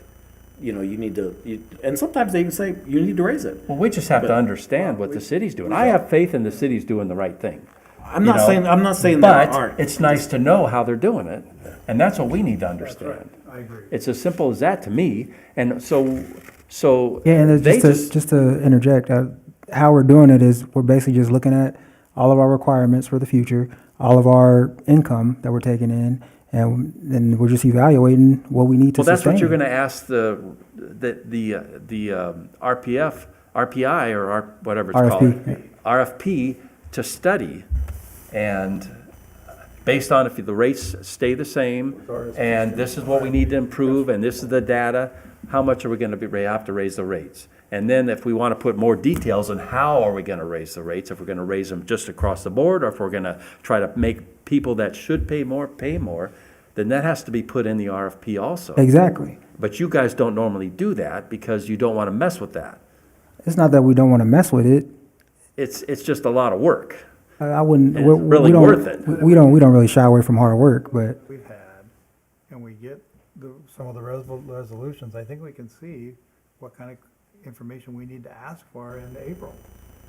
What needs to be altered, if we're not if we get a report, some sort of information that says this is what we're gonna present as a scope in July, then we can make suggestions. on I think what change. what we probably need is a workshop in the next month or and a half or two and just have the city come to us and explain exactly how they're going to write this IRFP.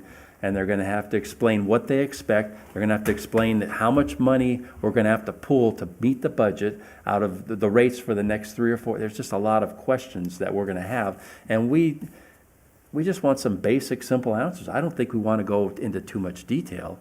But, I mean, obviously you understand how it was done for the government, but it's different. Not a lot different, but it's probably different. I understand, but the problem is you need to understand all the facts, and first off, you need to understand all the facts. So what do we have available? What is our revenue requirement? What is available to us to help reduce the rate? And right now, there really isn't. There is only a few things. So that's one thing. There's $1 million in infrastructure tax. No, not even, but in a tax that we get from, I believe, from Clark County. And right now, they're using it to reduce the water rate. That just goes into the water. So there's different things like that the committee needs to understand, and then we can say, can we tweak this? A good example of what understanding it. So we had $32 million in debt. And I can't remember if that's the original or what it was down to for the raw water line. For the pipeline, that's the only thing we owe on right now. The raw water, for the raw water line. And we're still Okay. paying on that. Correct. Now, the residents who don't really get much of any benefit from the raw water line are paying a good portion of that money. The city's paying zero because they don't pay anything but the wholesale cost. So the golf course doesn't pay anything for the raw water. They pay the wholesale cost, not the debt. And so you've got a little bit of commercial, you've got a big cost from the Cascada. Cascada, and everything else is pretty much commercial and residential pay for the raw water line.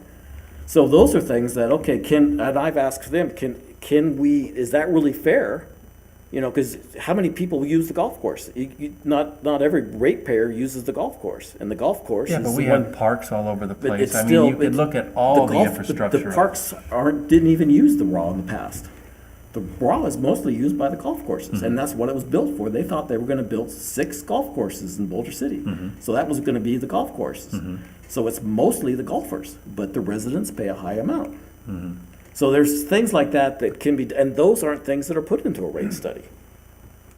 And I so, think those are legitimate questions. Well, where we need are to you ask. gonna get your revenue to pay for the raw water if the city's using it? Yeah, I mean, then why not look at using it from the leases, from the power releases?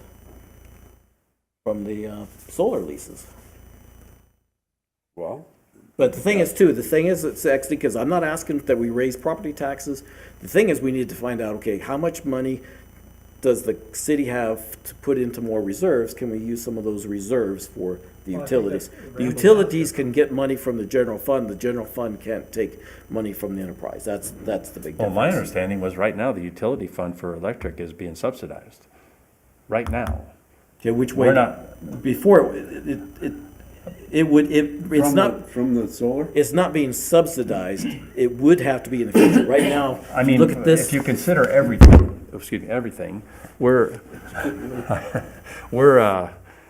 right now, the utility fund isn't paying their fair share of what's expected to be expended in the next 5 years. I mean, I think he brought that up last time. Right. I mean, you can look at the budget and So it's not being subsidized right now. Once the available cash is used, and once all this For capital. this year. Once all the capital gets spent, which isn't gonna be this year. Mm-hmm. So we got $19 million, $20 million is shown in the dashboard, so I'm not sure what it is. So let's just round it to $20 million. You got $20 million in electrical. We have $12 million, if I'm understanding, that's available in the city manager report. So you've got a $8 million differential in that, in the utility fund, so there's a lot in water, so that's where you would say that there could be a subsidy. So this is the amount down here. So this is the available cash. So right now, nothing's being subsidized because you've got revenues, so anything that's over the budget, and if anything's under collected, then they have the cash to compensate, and that's what she was saying. Everything's being collected and everything's okay.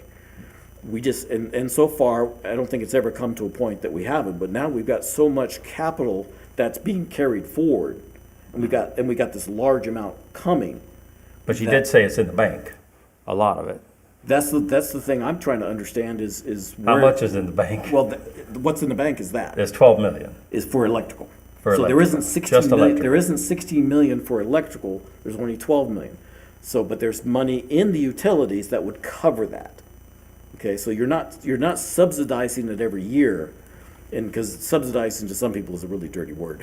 That's the reason Well, I'm they trying to said clarify. 17 million collected and around 17 million expended. And to me, that's paying for the power that we're buying. Okay, let me, see, okay. Maybe I'm misunderstanding. Well, see, that's exactly it. Well, I That's think that's exactly, what we let me, need to break down. yeah, let me, if I can help right Why quick. is there so I much mean- money in this water? In the water? Okay, so that's because basically you were able, so when you're doing a rate, you're doing everything in your power to get the rate at cost, because we're a municipality and right. stuff like that, and there's at cost. Now with the water, we can charge a little more for water, if not a lot, because of conservation right now. I think that's what we need to And ask. so, but the problem is that we're not collecting the amount of water that the revenue is done. So No, we don't get it. there's a lot of different factors, but we can collect more for water to help compensate, but For the losses and usage. well, for usage. Right. Right, so if somebody's overusing the water, they should be charged more. Yeah, Well, that's 'cause what the it's a tiers limit- do, right? Yes, right. But that's why you have more in the water, is because you have access to a higher rate than you do in like the energy. The energy, they were trying to keep it at a reasonable rate. And the water, we had some flood factor. We're still quite a bit lower, I think, than over the hill. Yeah, the only way energy is gonna go down is if people get solar on their houses. No, well, the solar doesn't. I mean, the amount of energy we use is the only way that's going down if people get a bunch of solar. The only way water usage goes down, it's going down right now, or it should be, in my opinion, because of people removing their turf. Well, and also besides. And that's you gotta find another way to get that revenue back. Well, that's the problem, because so we've got, how much was reclamation paying for that big grass that they got rid of? And so we don't have that anymore. The golf courses are gonna have to be reduced. So actually, if the golf courses are reduced, that's a benefit, because they're not paying any aspect. But we have to figure out how and that's Howard and the other group had said, you're saying the same thing.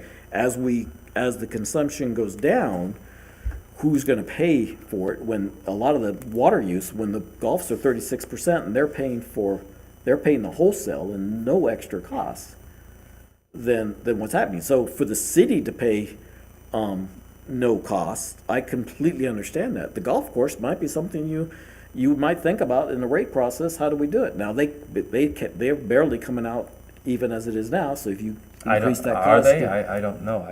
Well, I that's guess what- they used to report it in the city council meeting. They don't anymore. They just say accept the report. I guess you have to look further like you do. But I mean, of course, they're again in major capital improvements over a 20-year-old course over there. They have to start spending money to fix the things that are.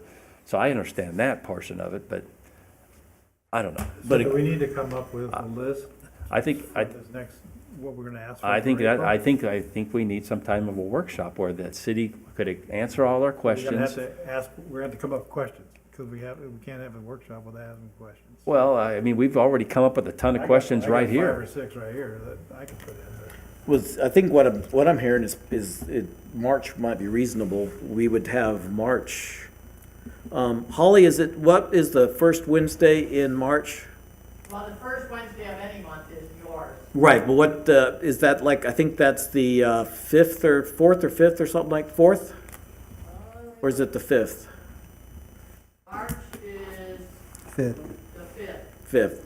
Yep. So we could possibly have a meeting on the 5th if so. Josh, is that something that would be doable?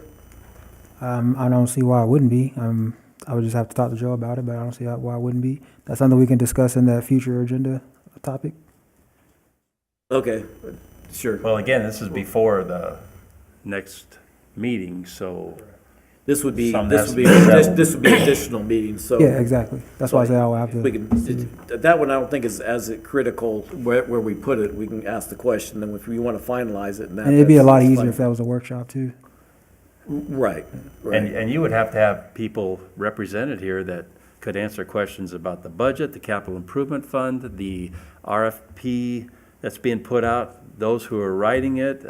I mean, you'd need a couple of, and of course, Joe probably, and I mean, it'd have to be well attended, I would think, to be able to answer all the It would questions. just be us and finance pretty much. Yeah, the dash. Do you have you worked with Raftilis's dashboard at all, or is finance doing that? The finance handles that, the rate model.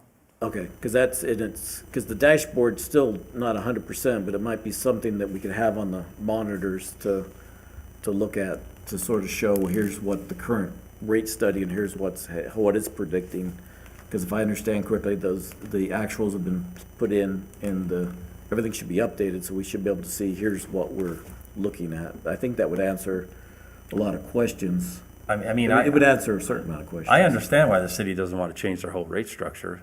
But, again, we probably want to look at, with that RFP, looking at other entities that are similar to us and how they do it. And if they do it similarly, then there's probably would be no reason to even, to make any changes. And I understand that. Well, again, but I think But- there's, even if somebody else is doing 60,000, we're doing 60,000, that doesn't mean, for the first tier, it doesn't mean that's right. So there's things that we could look at. If we've got these type of categories, then that's good, but we still need to ask some of the questions. And so I think we found out, so again, not being derogatory, but I think the city's idea is gonna be a lot more simplistic than what we would like to ask for or have asked in the past. Well, what would you like to ask for this upcoming one? That, is the rate structure, so looking at the How everybody else resolution- does it. I mean, Well, that's, to me, is, how are other entities doing it that are similar to us? That if you've never studied that before, as far as the way you talk about the cost, the way the cost, the money's brought in, and the way commercial, water, utilities, commercial, multifamily units, how that's, all that rate structure is fair and That's what I equitable. was just going to ask Larry. Larry, what do you feel is not fair right now that? Well, he's that, already talked about the golf course and, the and golf the course. way the money is. And again, I think you have to look at the whole, Does the golf course- support of The golf course is a different issue. The big thing is what Howard and I were saying, there's two major issues, and there's other ones that need to be looked at. The service charge for the water needs to be understood. So it was redefined, but the rate wasn't changed. So the rate was theoretically based on a old definition, theoretically. It was raised 104%. Over several years. It was actually reduced because it was so high, the service charge. But now we don't really know what the service charge should be collected. So we're collecting money, but we aren't really been told why we're collecting it in these different aspects. So maybe that's what we need to understand. So under the resolution, how we're collecting it, what are we doing? So then we have the different tiers. So the easy thing is to say, we start with 60,000 at commercial. Is that really a fair place to start? But by changing it, you've got to go to a 4, 5, 6 tier for commercial, and they didn't want to do that last time. So what question do we have to ask to review that to see what would be feasible to do it? To me, it's all about how other people do it. I mean, Well, see, I don't think that's fair because That are similar to us, doesn't mean that I think that's worth looking at. it's worth looking at, but it's not the end all. It's because. But it's input that we have to have. Right. See, the reason I'm hesitating, because theoretically, that's what Raftillis did. And- Oh. But I don't see why, I don't. Yeah, but that should be black and white. I I think mean, so, too. we studied this city and they're this many population, they're a utility on their own and this is how the rate structure works and this is how ours They didn't works. do that. They said, here's 10 cities that are similar to you, here's how you fall out, it's all good. Well, to be fair, Raftillis Data. Raftillis does do rate studies all over the country. They even have like literal books, big textbooks Oh, I would think. on rate studies. So if they say here's the 10 you compare to, it's probably safe to believe them. Josh? They also was stated that the water, they know more about water than they do electrical. So that has been stated. So I think, How does the city pay its water bill on the golf courses? What do you mean exactly? on Well, the golf it courses? says they use 36% of our consumed water, and they're supposedly paying the wholesale rate. How do they pay that? With their, what do you mean? with How- their how money do they pay bring it? in. Yeah. I think it's as simple as that. Well, It's part of the, Do you mean like do they come in yeah, to the well, utility office and pay? does or- the general fund put money into the utility fund for the water consumed at the golf courses? That I'm not 100% sure of. That would be more of a finance and accounting question that I'm not sure of. I But think those are questions we need, I think it's a fair question we need to have answered. Well, Where are the- 36% of our water? Where's our income coming Yeah, from? who's paying the overhead cost on that? Exactly. well, that's is supposed to be happening. But again, we don't see any report that shows that. So it would be nice to sort of understand where it comes from. well, it would be So- nice too to know, I mean, there is parks all over the town. There's that whole strip that goes down to the lake on the side there. What percentage do they pay? And Well, they but probably those- pay the same wholesale rate. Well, but those are City, more that's all- for the that's all- benefit of the whole town. Golf courses aren't. I disagree with you there. the- I mean, when was the last time you walked down there? But that's, but You know, regardless. certain people use certain things that are available to the city, and certain people don't. I mean, But regardless of that, it's who's using it and how. and also you also gotta, sorry to cut you off, but you also gotta remember that 36% includes Cascada as well.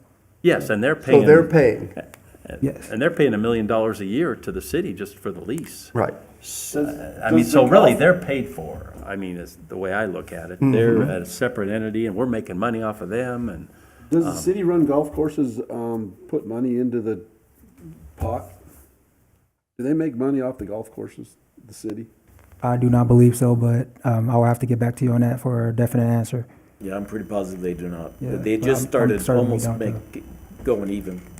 So to my knowledge, they were in the red and the general fund made up the difference for both golf courses. We'd probably Past. run into issues if we step outside of our scope.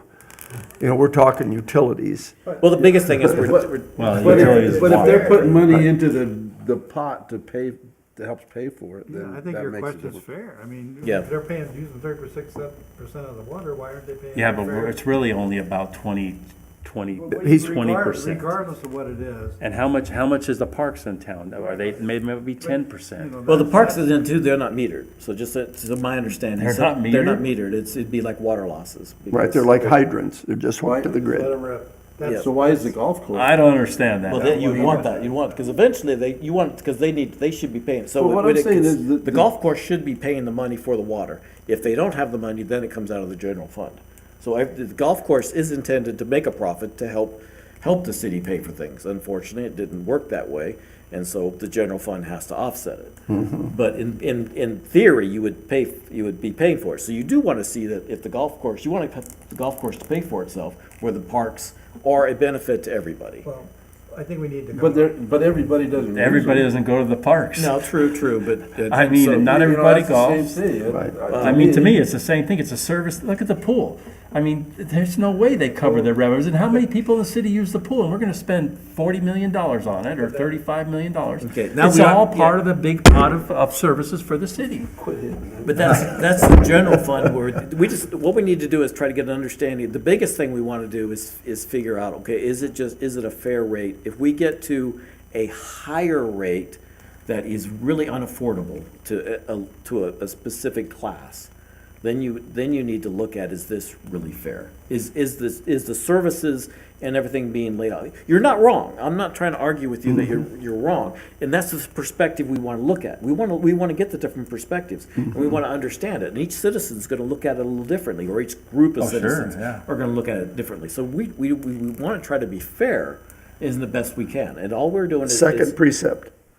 okay, yes. So we're just advisory. We don't have any approval. So all we're doing Right. is advising to Right. can we at least look at these things and understand it, and then we can give the proper vision. We think this is out of whack, or it's like, okay, well, it's okay, or it's the best we Well, can right do. now, we're just kind of blindly, we don't know how much the golf course brings in and how much they expend and how much they're paying for capital improvements funds. And those are the questions that we want to have this workshop The city and get report, answered. the city report does. Yeah, City but manager trying report. to go through that, it's so much easier if they try to explain it for you. That's fine. And that's why we want to have a workshop, right? Come up with, I've been- let's- Yep. are we gonna Yeah. have a workshop? What's the, Yeah, we're let's gonna have just- a workshop or not? Okay, so I guess, And we gotta have questions. Well, hold on, Otherwise, we're gonna be talking here. for see, is this another I think this one is, hour. We're not getting anywhere here. this is How about you guys just make a list of questions possible and action. possible Okay, so I guess. things you guys want on a rate study, and then we can And then we talk have a- about a workshop in the next agenda item. Well, actually, no, we have a possible, because I think the best thing to do is to do a motion, Yeah. and that way at least it's known what we want. And so we can either do a motion. Wait, these two have all the answers. We want to make sure the motion covers what we want, the questions that we want to ask, so that people are here that are not available to answer them. If you're talking about the golf course, you're talking about the rate structure, you're talking No, the golf about- course it might be getting at it. What I'm saying is. If when you want to go there, I really, it's just, when you're looking at all the facts, that's liable to drag us down. I'm just trying to understand some I don't different see that things. that has anything to do with the RP. I didn't say it did. Of the The golf course does what we're not. trying to Right, do the now golf- is to figure out if our rate structures are, well, I guess it does in a way too. If you, Howard's good with example water. is you need to look at the resolutions, and you need to understand how the resolutions impact. So if you have the time, by looking at the resolutions and the two presentations that I put together, there's a lot of information there. And if you can do that, and then we can do that before we go into the workshop, hopefully then we'd be more questions that we can ask. Now, Josh, the one advantage of doing a motion here is that we are asking for a separate meeting, not an agenda. We're asking for a separate meeting related to the rate. So I think actually a motion on this one might be better under this agenda item. Because you were pushing, I just want to make sure that you don't, there's not a reason that you'd prefer. No, I don't. So now what does the committee think? So what do we want to motion? add in this motion? Who do we want to be there, and what what general questions do we want? We want to ask about the process of the RFP for the rate study, right? How the city's going to do it, and what is going to be in it, or what was in it in the past, right? Right. Of RFP rate study, present and past. Can we get a copy of the past scope that they used? That's what Howard's been, yeah, so, Josh, is that something we can get? Correct, yeah. So do you want to you want to have them send, well, it would be, actually, if you could send it out early, but put it in the packet, if we can get the meeting, then put it in the packet would be good, so it'd be part of the packet. And you also want to look at, what did you call it, the cost of, in other words, Cost of all the service. rate, the way the rate structure is. Well, let's ask about the costs, make sure What if did we you call it, the understand cost of- cost of service as well. Cost of I service. said, what I have here, what does the service charge cover? But no, there's two Yeah, separate but things. you want it in 'cause general. Yeah, that's one aspect. The cost of service is It covers everything. is a different report that that they ask a consultant to do. So my understanding is a specific aspect that the cost of service does. What does the cost, well, then what? And does so it we can cost? ask that. Do we need a cost of service study? A cost of services rate structure, No, just a cost of service study or cost of service but analysis. which is the rate structure, just another way of putting it, right? The rate structure, the structure of commercial, multi-unit, of water and power, for residential, the service charges, that's what you're talking about, the cost of services. Well, that's what I'm trying to find. That's what I need to find out. And it's the way it's divvied up, the way, who pays what and what section of it. Well, what we need to find out is what the consultant's gonna do. What we understand and what the consultant, it's been two separate things. Yeah, we need to So we we need need to to know put it- if they're gonna even address it, and if we wanna address it, how are we gonna address it? Which is So if maybe we- studying other entities, or, So all I'm trying to say is make sure we have the terminology right, so both sides understand what the terminology means. That's what I'm trying to say. well, I don't know how you wanna put it. Angela, you got a comment? So, here there might be a question. Is there a question about the golf course? Well, generally, I guess the first question is the golf course at a point where it's paying for itself yet? Is the golf course well, the golf course is, Our revenues, meeting that's a expenses. very big question. So let's talk about it in And without utilities. capital improvements. Without capital improvements, yes. Is it making money, losing money, or just breaking even? Depends on the course and then depends on the season, but they are. Well, not yeah. including Cascada, because they're a Oh, whole. there, nother- that's not our course. Right. So the city, and they don't pay wholesale, they pay a They different pay- rate. Yeah, Cascada does. Yes. But ours- Commercial rate but for ours- water? yeah. And They have their own contract, so, Okay. but our two golf courses do pay wholesale. They are a city asset, the city maintains them, it just does the same as a park. That has been decided by council at a different time. If we wanted to change that, that could be something you request in the cost of service study, that you would want golf courses, what it would cost for golf courses to pay for themselves. Or for, I don't know how you'd have the parks pay for themselves, but it's the same concept. Yeah. So I guess we just want a little explanation in the workshop of how the structure financially is of the golf courses. Explaining how they pay water, how they pay power, how the money goes and it's divvied, and how. They're metered with electricity and water, just like any other building. The city hall's metered, and we do pay wholesale to utilities, so the money. For all utilities. Yep. So, which is so- about how much less than residential, half, or? No. It's wholesale, so And that money comes from the general it fund? comes from the general fund and goes directly to utilities. So it's part of the utility revenues that you see is coming from the general fund from. Okay.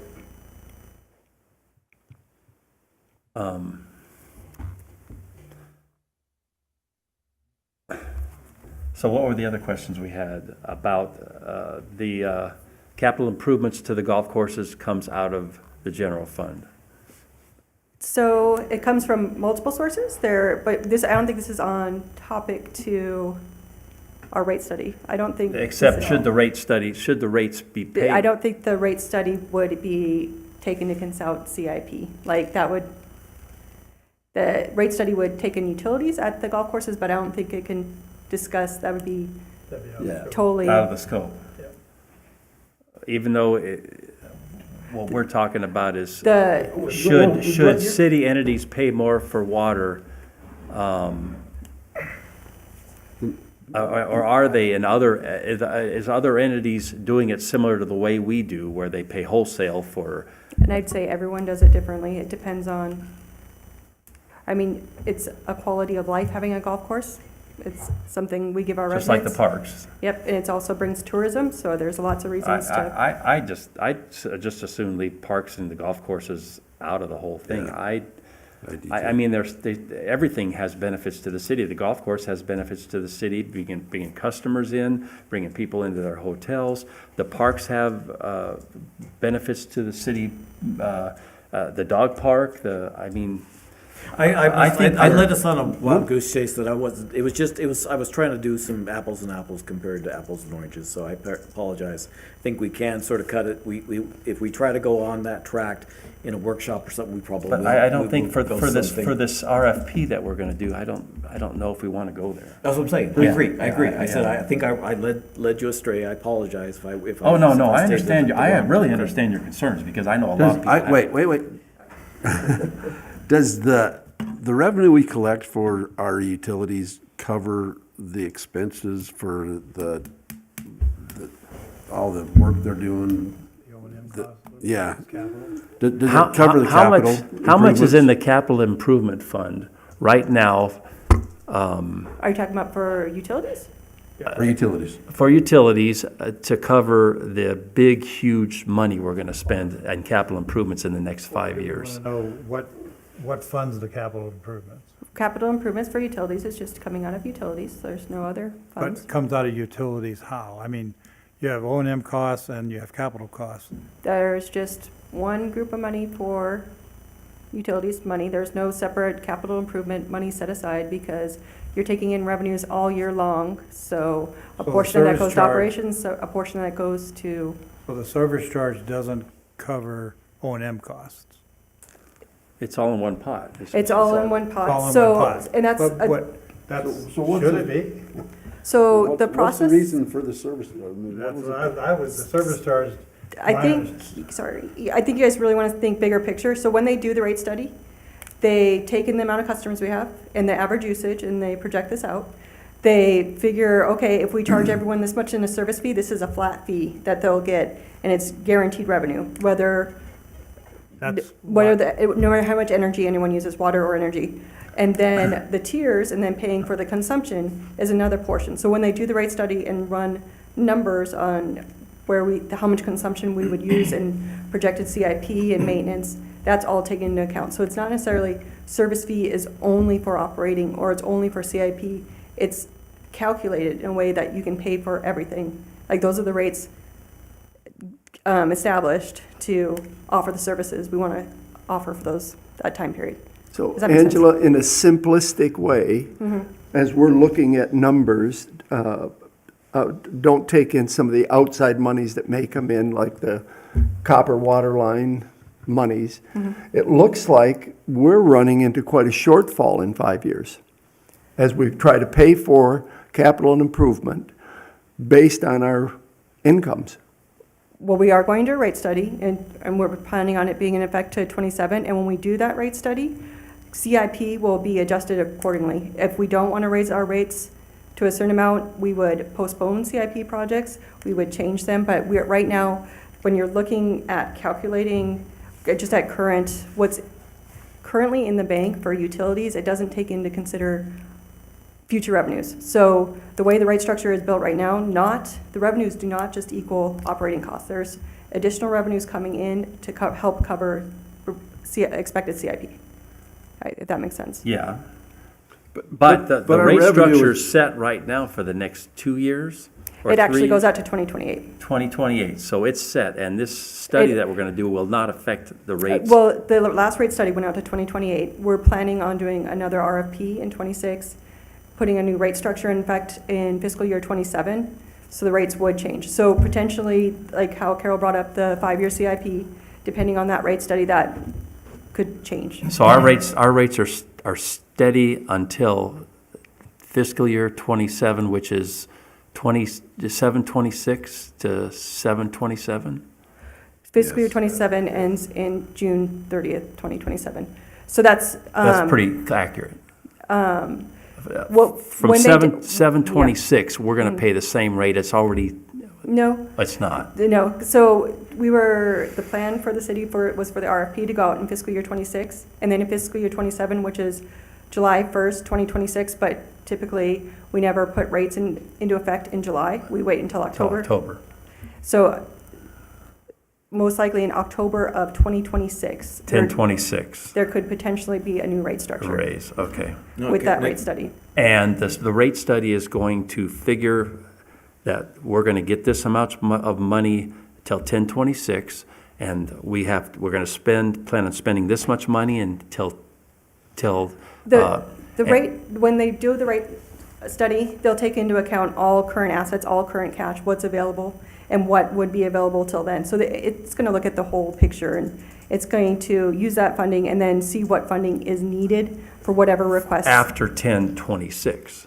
So they're gonna basically make a recommendation that, hey, in order to cover yourself on what you plan on doing at 2029, we're gonna have to raise rates on 10/26 to cover, and this is what we have to raise them, the structure you have right now. Potentially. That's what they're gonna do. Potentially, depending Okay. on what That we makes decided. sense. Now, can we make recommendations? Is the city hell-bent on not changing the rate structure at all for residential, commercial, multi-units? Is that a done Those deal? are all things up. I mean, Are you- the right city is now, not are- stuck in stone. I think the confusion is, our last rate study was not a cost of service study. It was an emergency, it was capital costs going up so high, and us making sure we adjusted our rates accordingly, and that we could afford all the capital projects we were doing. This one could be a full cost of service study, and it could have anything included. I think the meters have already come up. That's, as a city's, also thinks that could So possibly you're be looking changed. at that? Yes. I mean, Okay. there's no RFP yet. I mean, those are all discussions that, I mean, it's considering to be put in there. We need a workshop just to figure out what. So, whatever side- Angela, you're saying if we had shortfalls, you just alluded to that maybe we would cancel capital improvement projects? If the Postpone. rates postpone, well, how are we going to postpone substations, You transformers? can postpone substations and transformers, Can we? it's got a projected life, you're just being very cautious. But if we don't keep up with it, we're gonna. Well, and I'm looking at the cost of, our revenues for electrical, say, was 17 million. And so revenues under expenses was 18 million. Yeah, it's right about the same. No, But that it includes- was under 18 million. The expenses were, Just look at operating expenses. So the operating expenses are, so does that operating cover the capital improvement? It's part of that? does capital operating revenue or operating expense? Oh, so is there a different operating revenue and operating? Well, I mean, all the revenue comes in through, So, monthly and that payments? was 17 million. yes, so those payments, so that $17 million is more than the operating. So there's a cushion to start adding up money, to have money set aside for future CIP. That's, I mean, this has come up before, is why don't the revenues exactly equal operating expenses? And revenues are a little higher than operating expenses to create money for capital improvement projects, if that makes sense. That totally makes sense, It but does, but you can't say the operating expenses. We have a carryover of capital in this budget that you just handed to us of $16.4 million. It is, and there's funding available in utilities for those projects. funding in the bank right now? At utilities as a whole, there is funding for those projects, yes. Did we There- mention $12 million? Is that accurate? I think we were looking, Well, you. Is there $12 million in the 12 bank? million in the Oh, electric, it's so for, this is it's, another thing you guys might want to consider. So are the utilities as a whole is way stronger than individual utilities. And so for cash flow purposes, electric is currently borrowing some money from water. That's But what I thought. overall, utilities as a whole is fine, and they're paying for a CIP, and there's adequate funding. well, I just want to make sure it's totally clear. So they're not borrowing right now to pay off everything they would be borrowing. So it's not thought on she the, just it's not said on that. the yearly, it's not No, on the she just yearly- said that they're taking money from water to Not now, cover. yeah, in not other words, this- not this electric year. is not covering the Not- cost. Not this year, they're not. But because in there the is- future, they there is cash available in utilities to cover all the CIP funds. There's still a little confusion. I'm just trying to help make sure Right. that both sides understand, because there's different levels that are happening. Say what you just said again? So at the last rate study, to make electric ratepayers pay for the CIP that was expected for those large gains, there would have been extremely large increases. It was decided at that time Oh, okay. that we would not raise electric rates like that we would look at utilities cash flow as a whole. And so the rates didn't increase as just drastically as they would have in electric if we would have. But it's not going to lower. That was part of the resolutions that they passed, that it's not going to lower if our costs go down because we're not covering the cost. And that's to So help it's pay going to for stay those. exactly like it is until 10/26, like you said. And I still, I agree with the concept of the four. I'm just trying to clarify that they understand, because the way we're talking, I'm hearing different things. So I just want to make sure everybody understands what the pots are as of this, that we can see in the city manager report, what the pots can cover. And you are correct. At this point, we have everything to cover up to a certain point. It looks to be that with this, especially this high amount that is needed for substation 4, that we don't have the money in, as of 29 possibly, to do it. So we would have to have $10 million more in revenues. What you're not looking at, there'd be additional revenues. The revenues every year are higher than We're operating gonna expenses. collect $10 million in the next, see, you've got 25, 26, 27, 28, you get four years? That would be evaluated in the rate study, Okay, depending well, on how fast we want to move those projects and how much, what our threshold for Okay. raising the rates would be. And that's fine, it's just, but I'm not sure that they had been through that process to understand that.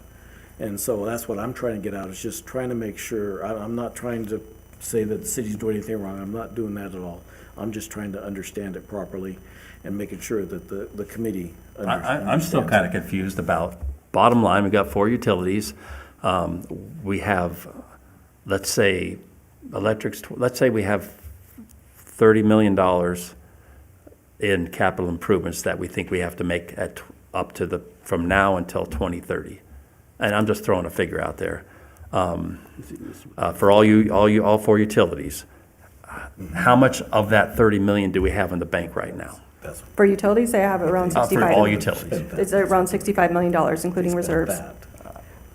So Again, what, I don't the number understand that that was figure. given out earlier, the 45, is only, I'm talking that have no about- restrictions whatsoever. I'm to talking it. about the utility funds that are earmarked for capital improvements. Mm-hmm. We have $65 million. There's no, so the money in don't- utilities isn't earmarked for operations versus CIP. There's just cash. There is currently Yeah, but you did say $65 that million. we have money in the bank for There these is. utility projects. There is money in utilities, $65 million, so there is money for that $16 million that you said in electrical projects. There is money in the bank to pay for our current That has been ongoing projects. earmarked, that has been budgeted for that. And it exists in the bank. I won't say earmarked, I'll Yeah, say so budgeted. Yes, and there's funding in the bank. We have the cash for those So projects. of that, let's say of that $30 million we're gonna have to spend, how much do we have right now? That's budgeted for that, that's in the bank. So you have to look at it over years, because part of that is part of operating costs, like future funding that we don't have, because people haven't paid their bill for all of fiscal year 25, all fiscal year 26, 27. So there's additional cash that will also come in. So But right now, there's money in the bank for this $30 million. for everything that. For all capital our- improvements. All our current. Strictly capital Yes, improvements. all our current projects in fiscal year 25 and fiscal year 26, there's funding for all of those. for 26, not. But not for 27, 28, 29, and 30.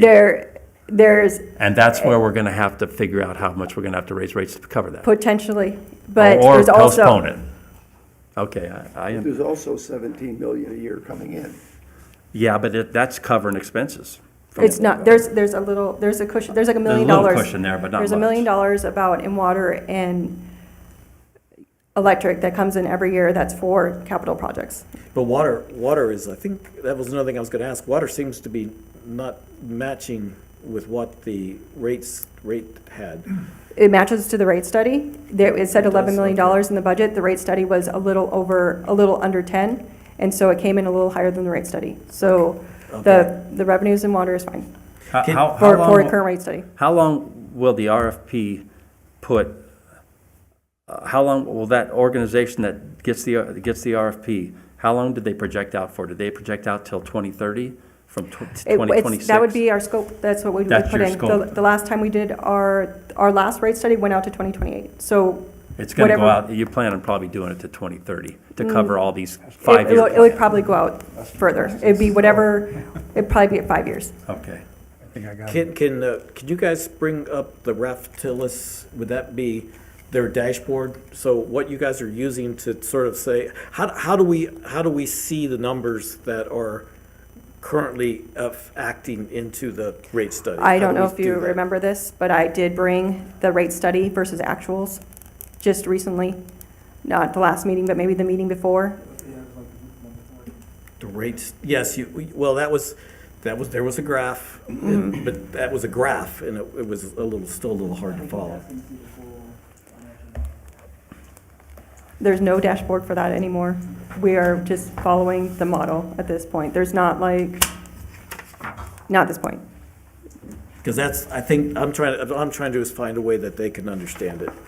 Howard and I were in the process, they are not in the process, and that spreadsheet is really complicated. It is, and that's why whoever does the rate study is paid to do that and has gone to school for that.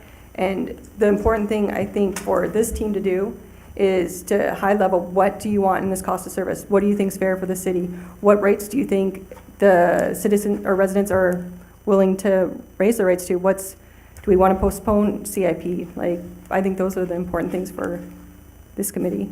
Well, I think in the past, and I still stand by, I think it's fair that the city pay wholesale. I think that's fair. If we get to a point that the rates are basically unaffordable because of the way that things have hit the city, then we need to look at the hard questions. As a general rule, I think we can sort of say this is what we would like the city to have, and that's where it.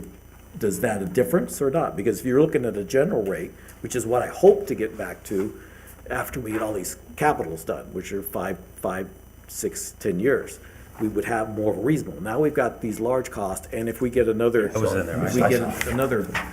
hit from the energy costs, then yes, we're going to be in trouble. How do we offset that? That's what I keep asking. And so that's the type of thing I'm just trying to understand. I understand all the different aspects, and is there any way that the enterprise fund can get an offset of any type that would help keep the rate at a reasonable rate? That's what I'm trying to get at. And then is it fair across the board? So the resolutions with all the different categories they have, the different rate structures, is that still fair? Some of these rate structures came to be in the 80s, or I'd have to go back and look, but I had it written down in some of them in my structures. They came into be at an earlier stage. Are they still valid? So the group was saying is, in the RFP then, is can we get a better comparison, not just the amount of money, but how another city comparable to Boulder City has their rate structures? They might have overlapped, but I really think you should compare it to the last rate structure, like the last rate study, because what they did was take all that information and establish the rates for the residents for each utility. So to say they're from the 80s and they might be outdated, it worked for that rate structure to make sure that electric rates didn't double. So I think just looking at our last resolution, and if you don't feel uncomfortable or think things should be changed, that's probably the best place to go.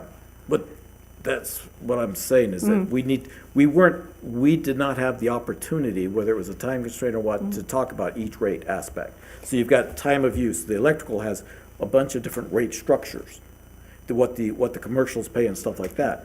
And all I'm trying to do is say, is it fair? I'm not saying, so it was a matter, because in most cases, all they did is increase those. They did not look how they were done. They did not look how somebody else used it. They just increased the amount that existed. They said, we need this amount of money, and we increased it. I'm 99% sure that's what happened. That's That what a is rate, not- that's that- what a rate study would do. They'd say, and then it would, whatever means of increasing that revenue, it'd be either increasing electrical rates or, so the big thing right now is conservation. Like, we want to promote conservation, so the higher charge is gonna be in consumption rather than a service fee. So, but you still need a service fee to have a steady income to be able to pay for the energy you use. And consumption's going down in water and, at least water. And so we might have to increase the Increase the service fee. charge. We might have to, And but that's again. what probably they would recommend. But then if you've got a low-income household and you jack up that service charge, they're paying no matter what they use, is They that have to fair pay too? programs for that too. You know, the No. city has a program for low-income people No, to subsidize. sort of, but. Angela, are you available March 5th at 1 PM? I couldn't tell you that. Well, We're gonna have we're to- Somebody scheduling, with knowledge of that. we're scheduling a workshop, and you seem to be able. Hi, we are in the middle of budget, and I do not. We have two special meetings that are taking place the first week of March.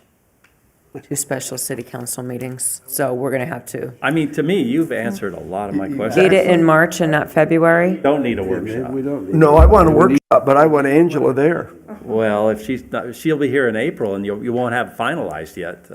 No, we will not have the budget, or no. And in April, I'd like to know what you're doing, if you're gonna do if you plan on doing anything for this cost of services, or if you guys, the city's happy with the way it's set up. So, when we do present in April, they'll be for the fiscal year '26 budget, and part of that would be the proposed cost for the rate study. So it would be part of the discussion in the budget. I'd be happy with that after the questions you've already answered to me. And then we could maybe have a meeting if we need it after, Right.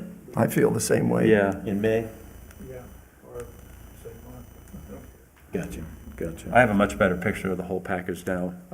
To me, it's, we're either gonna have to postpone some of the expensive capital improvements past 2030, or slow them down, or we're gonna have our rates are gonna go up to what they pay over there. Wow. In the next, in that 2027 to 2030. I don't know how it can be avoided myself. Well, see, that's what I'm Unless we asking. get a bunch more solar things out there, but again, you say you can't use We don't get that. the money. We don't get the money for that, so.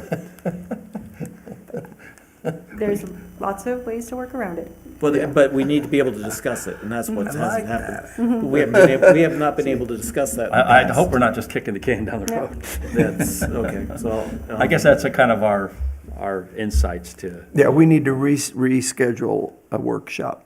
Well, if we I think wanna- after if- April. If we want to do, depends if you want to do that in May, so it's there, or do we wait till April and find I out? think- Are we done with item 5? What's that? Are we done with item 5? Item 5, are we done with oh, item 5? I think, Because you guys started I'm talking about happy, future meetings, so. but I was she's just wondering. explained, and I don't know, I mean, she's kind of knows what we want. I don't even know if we have to put it into a motion. Maybe we could put into a motion that want to hear more about cost of services in the RFP, yeah. No, I'm not sure we need I think the next thing to do is to ask for can we get the draft RFP in April? If it exists. I don't know if it would exist by April.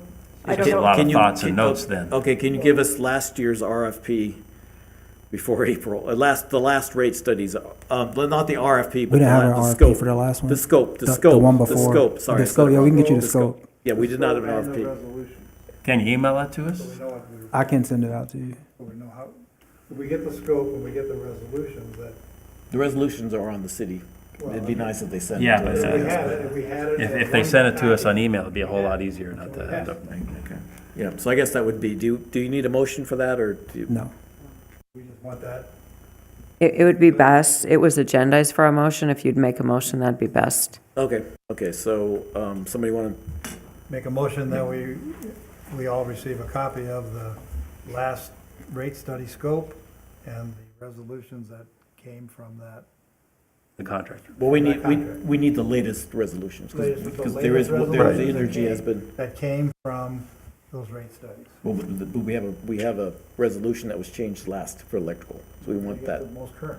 yes. And we want the RFP, a copy of Right. the RFP, right? Yeah, that's what he said. Yeah. Yeah, No, I'll there s- is no, but there was no RFP for this last one, The so it's just. scope- The last one, yeah, last that's what I'm scope of talking about. services. Yeah. Plus the current. Resolutions. Resolution, rate resolution. I'll second So that. really, your recommendation is for additional information?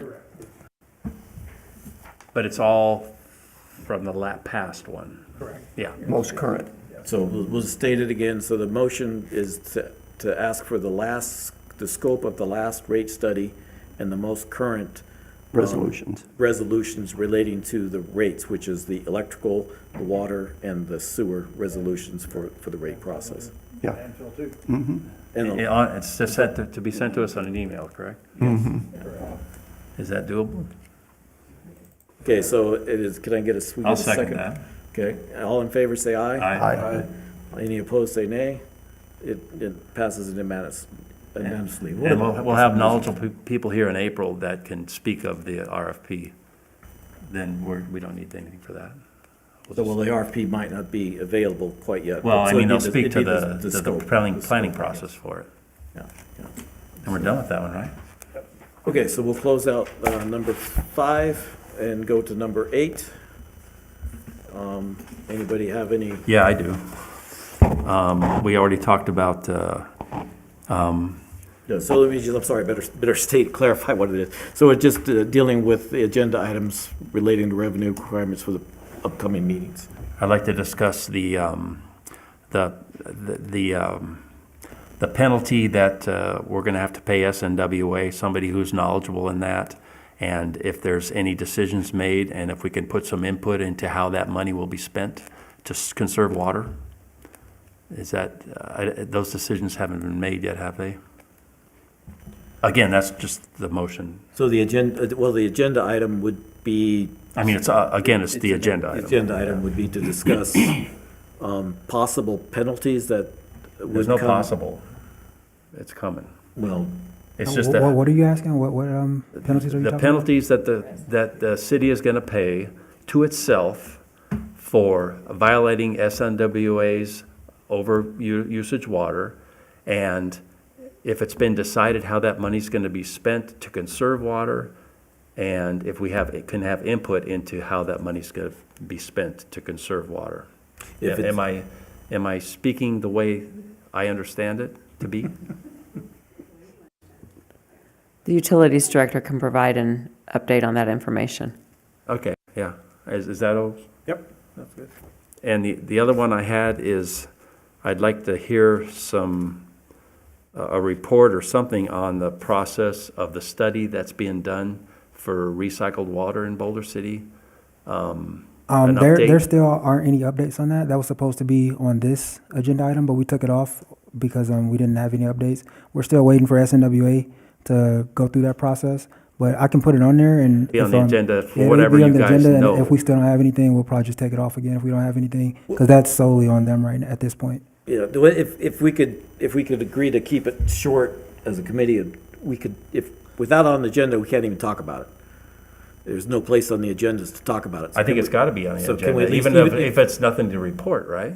Yeah, because we It could should still be on the Could be a agenda. continuing agenda item until there's something to report. I would At like to least see then that we too. can address it. but there is something we could, there's some questions we want to ask that we can't ask. And so even if, It's a continuing If agenda it's item. on the we can. agenda, you can ask anything you want, right? I mean, we Right, could, but but if you guys want to more so focus on the rate study, I think that agenda item might be a waste of time if we don't have anything to talk about, because the city wouldn't have anything to talk about. but the We don't have any updates. things have changed in the report. You told, at one point, you stated that there are changes that nobody knew about.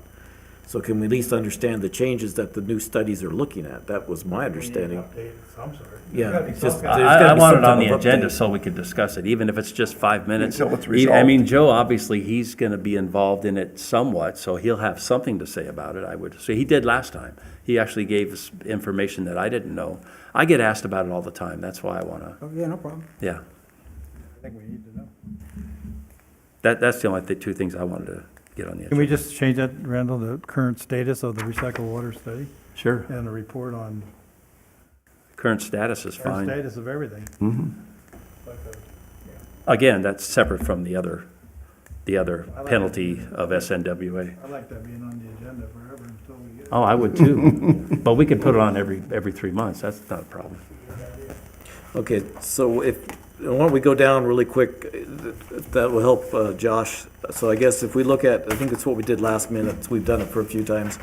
So for the first agenda, we'd look at normal, same thing we do is the approval of the minutes.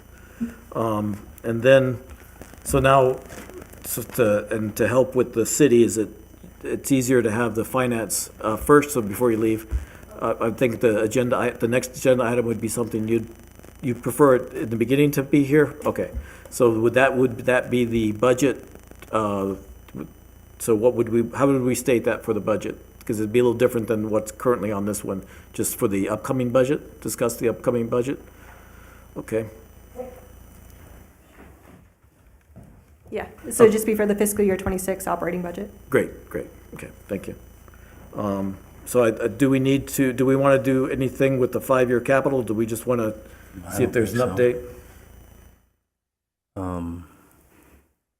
I guess we could put it on there if there's Let anything. me make a recommendation. Let's do fiscal year 26 budget, and if there's any changes in the 5-year, we could bring it up. Great, thank you. Is that okay, Josh? That's fine. Okay, then, I guess, can we do the ongoing, and if we need to, we can sort of do that one, but I think that would be handy. Then I guess we'll continue with the rate study. So I guess is that the same thing, discussion of requirements and scope Yeah. with I the think. possible action? Then now so Tammy, when we said the update from Utilities Director on water and power consumption, could he answer the question on if there is any penalties, how that would be done? Would that be in that? Yeah, we'll add it to the agenda. No, but I'm saying, would that be under that item, is what I'm saying? Could that you were saying that Joe could do that. Could that just be under that It's a item? different item. Is it a different item? Yeah, Okay, so we should list that one separately that you're asking. Okay. So, because normally we'd still do the consumption, and if we do it quickly, like Josh did it, doesn't take too much time up. So using number 6 item, 7 we don't need, and 8 we would need. So I guess we're looking at an 8 again, because we just had, we're looking at 9, correct?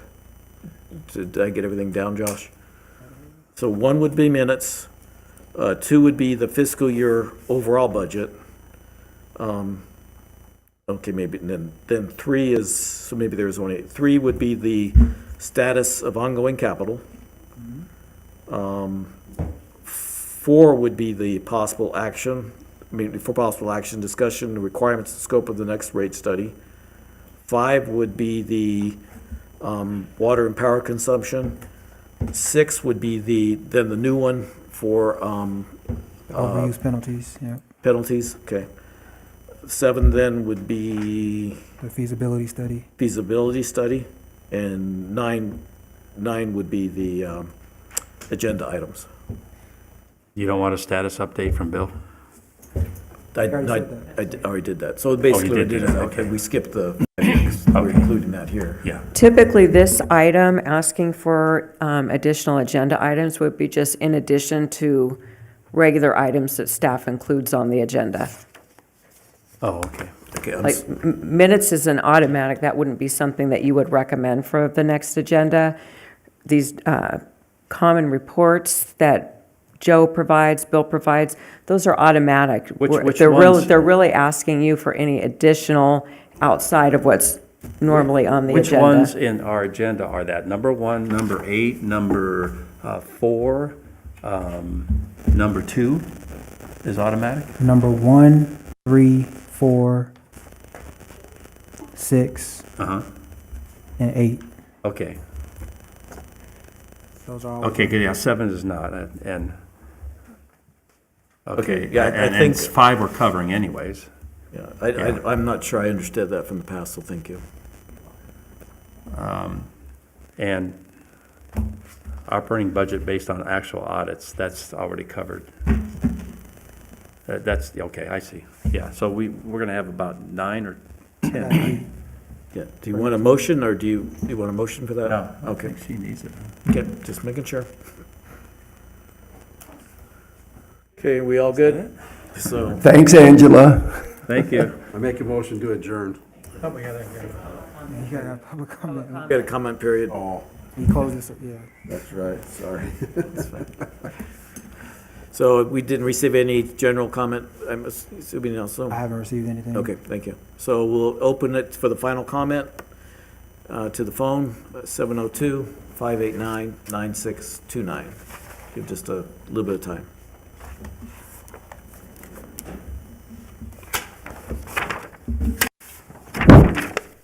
There goes that thing. I'm Italian. Talk with your hands.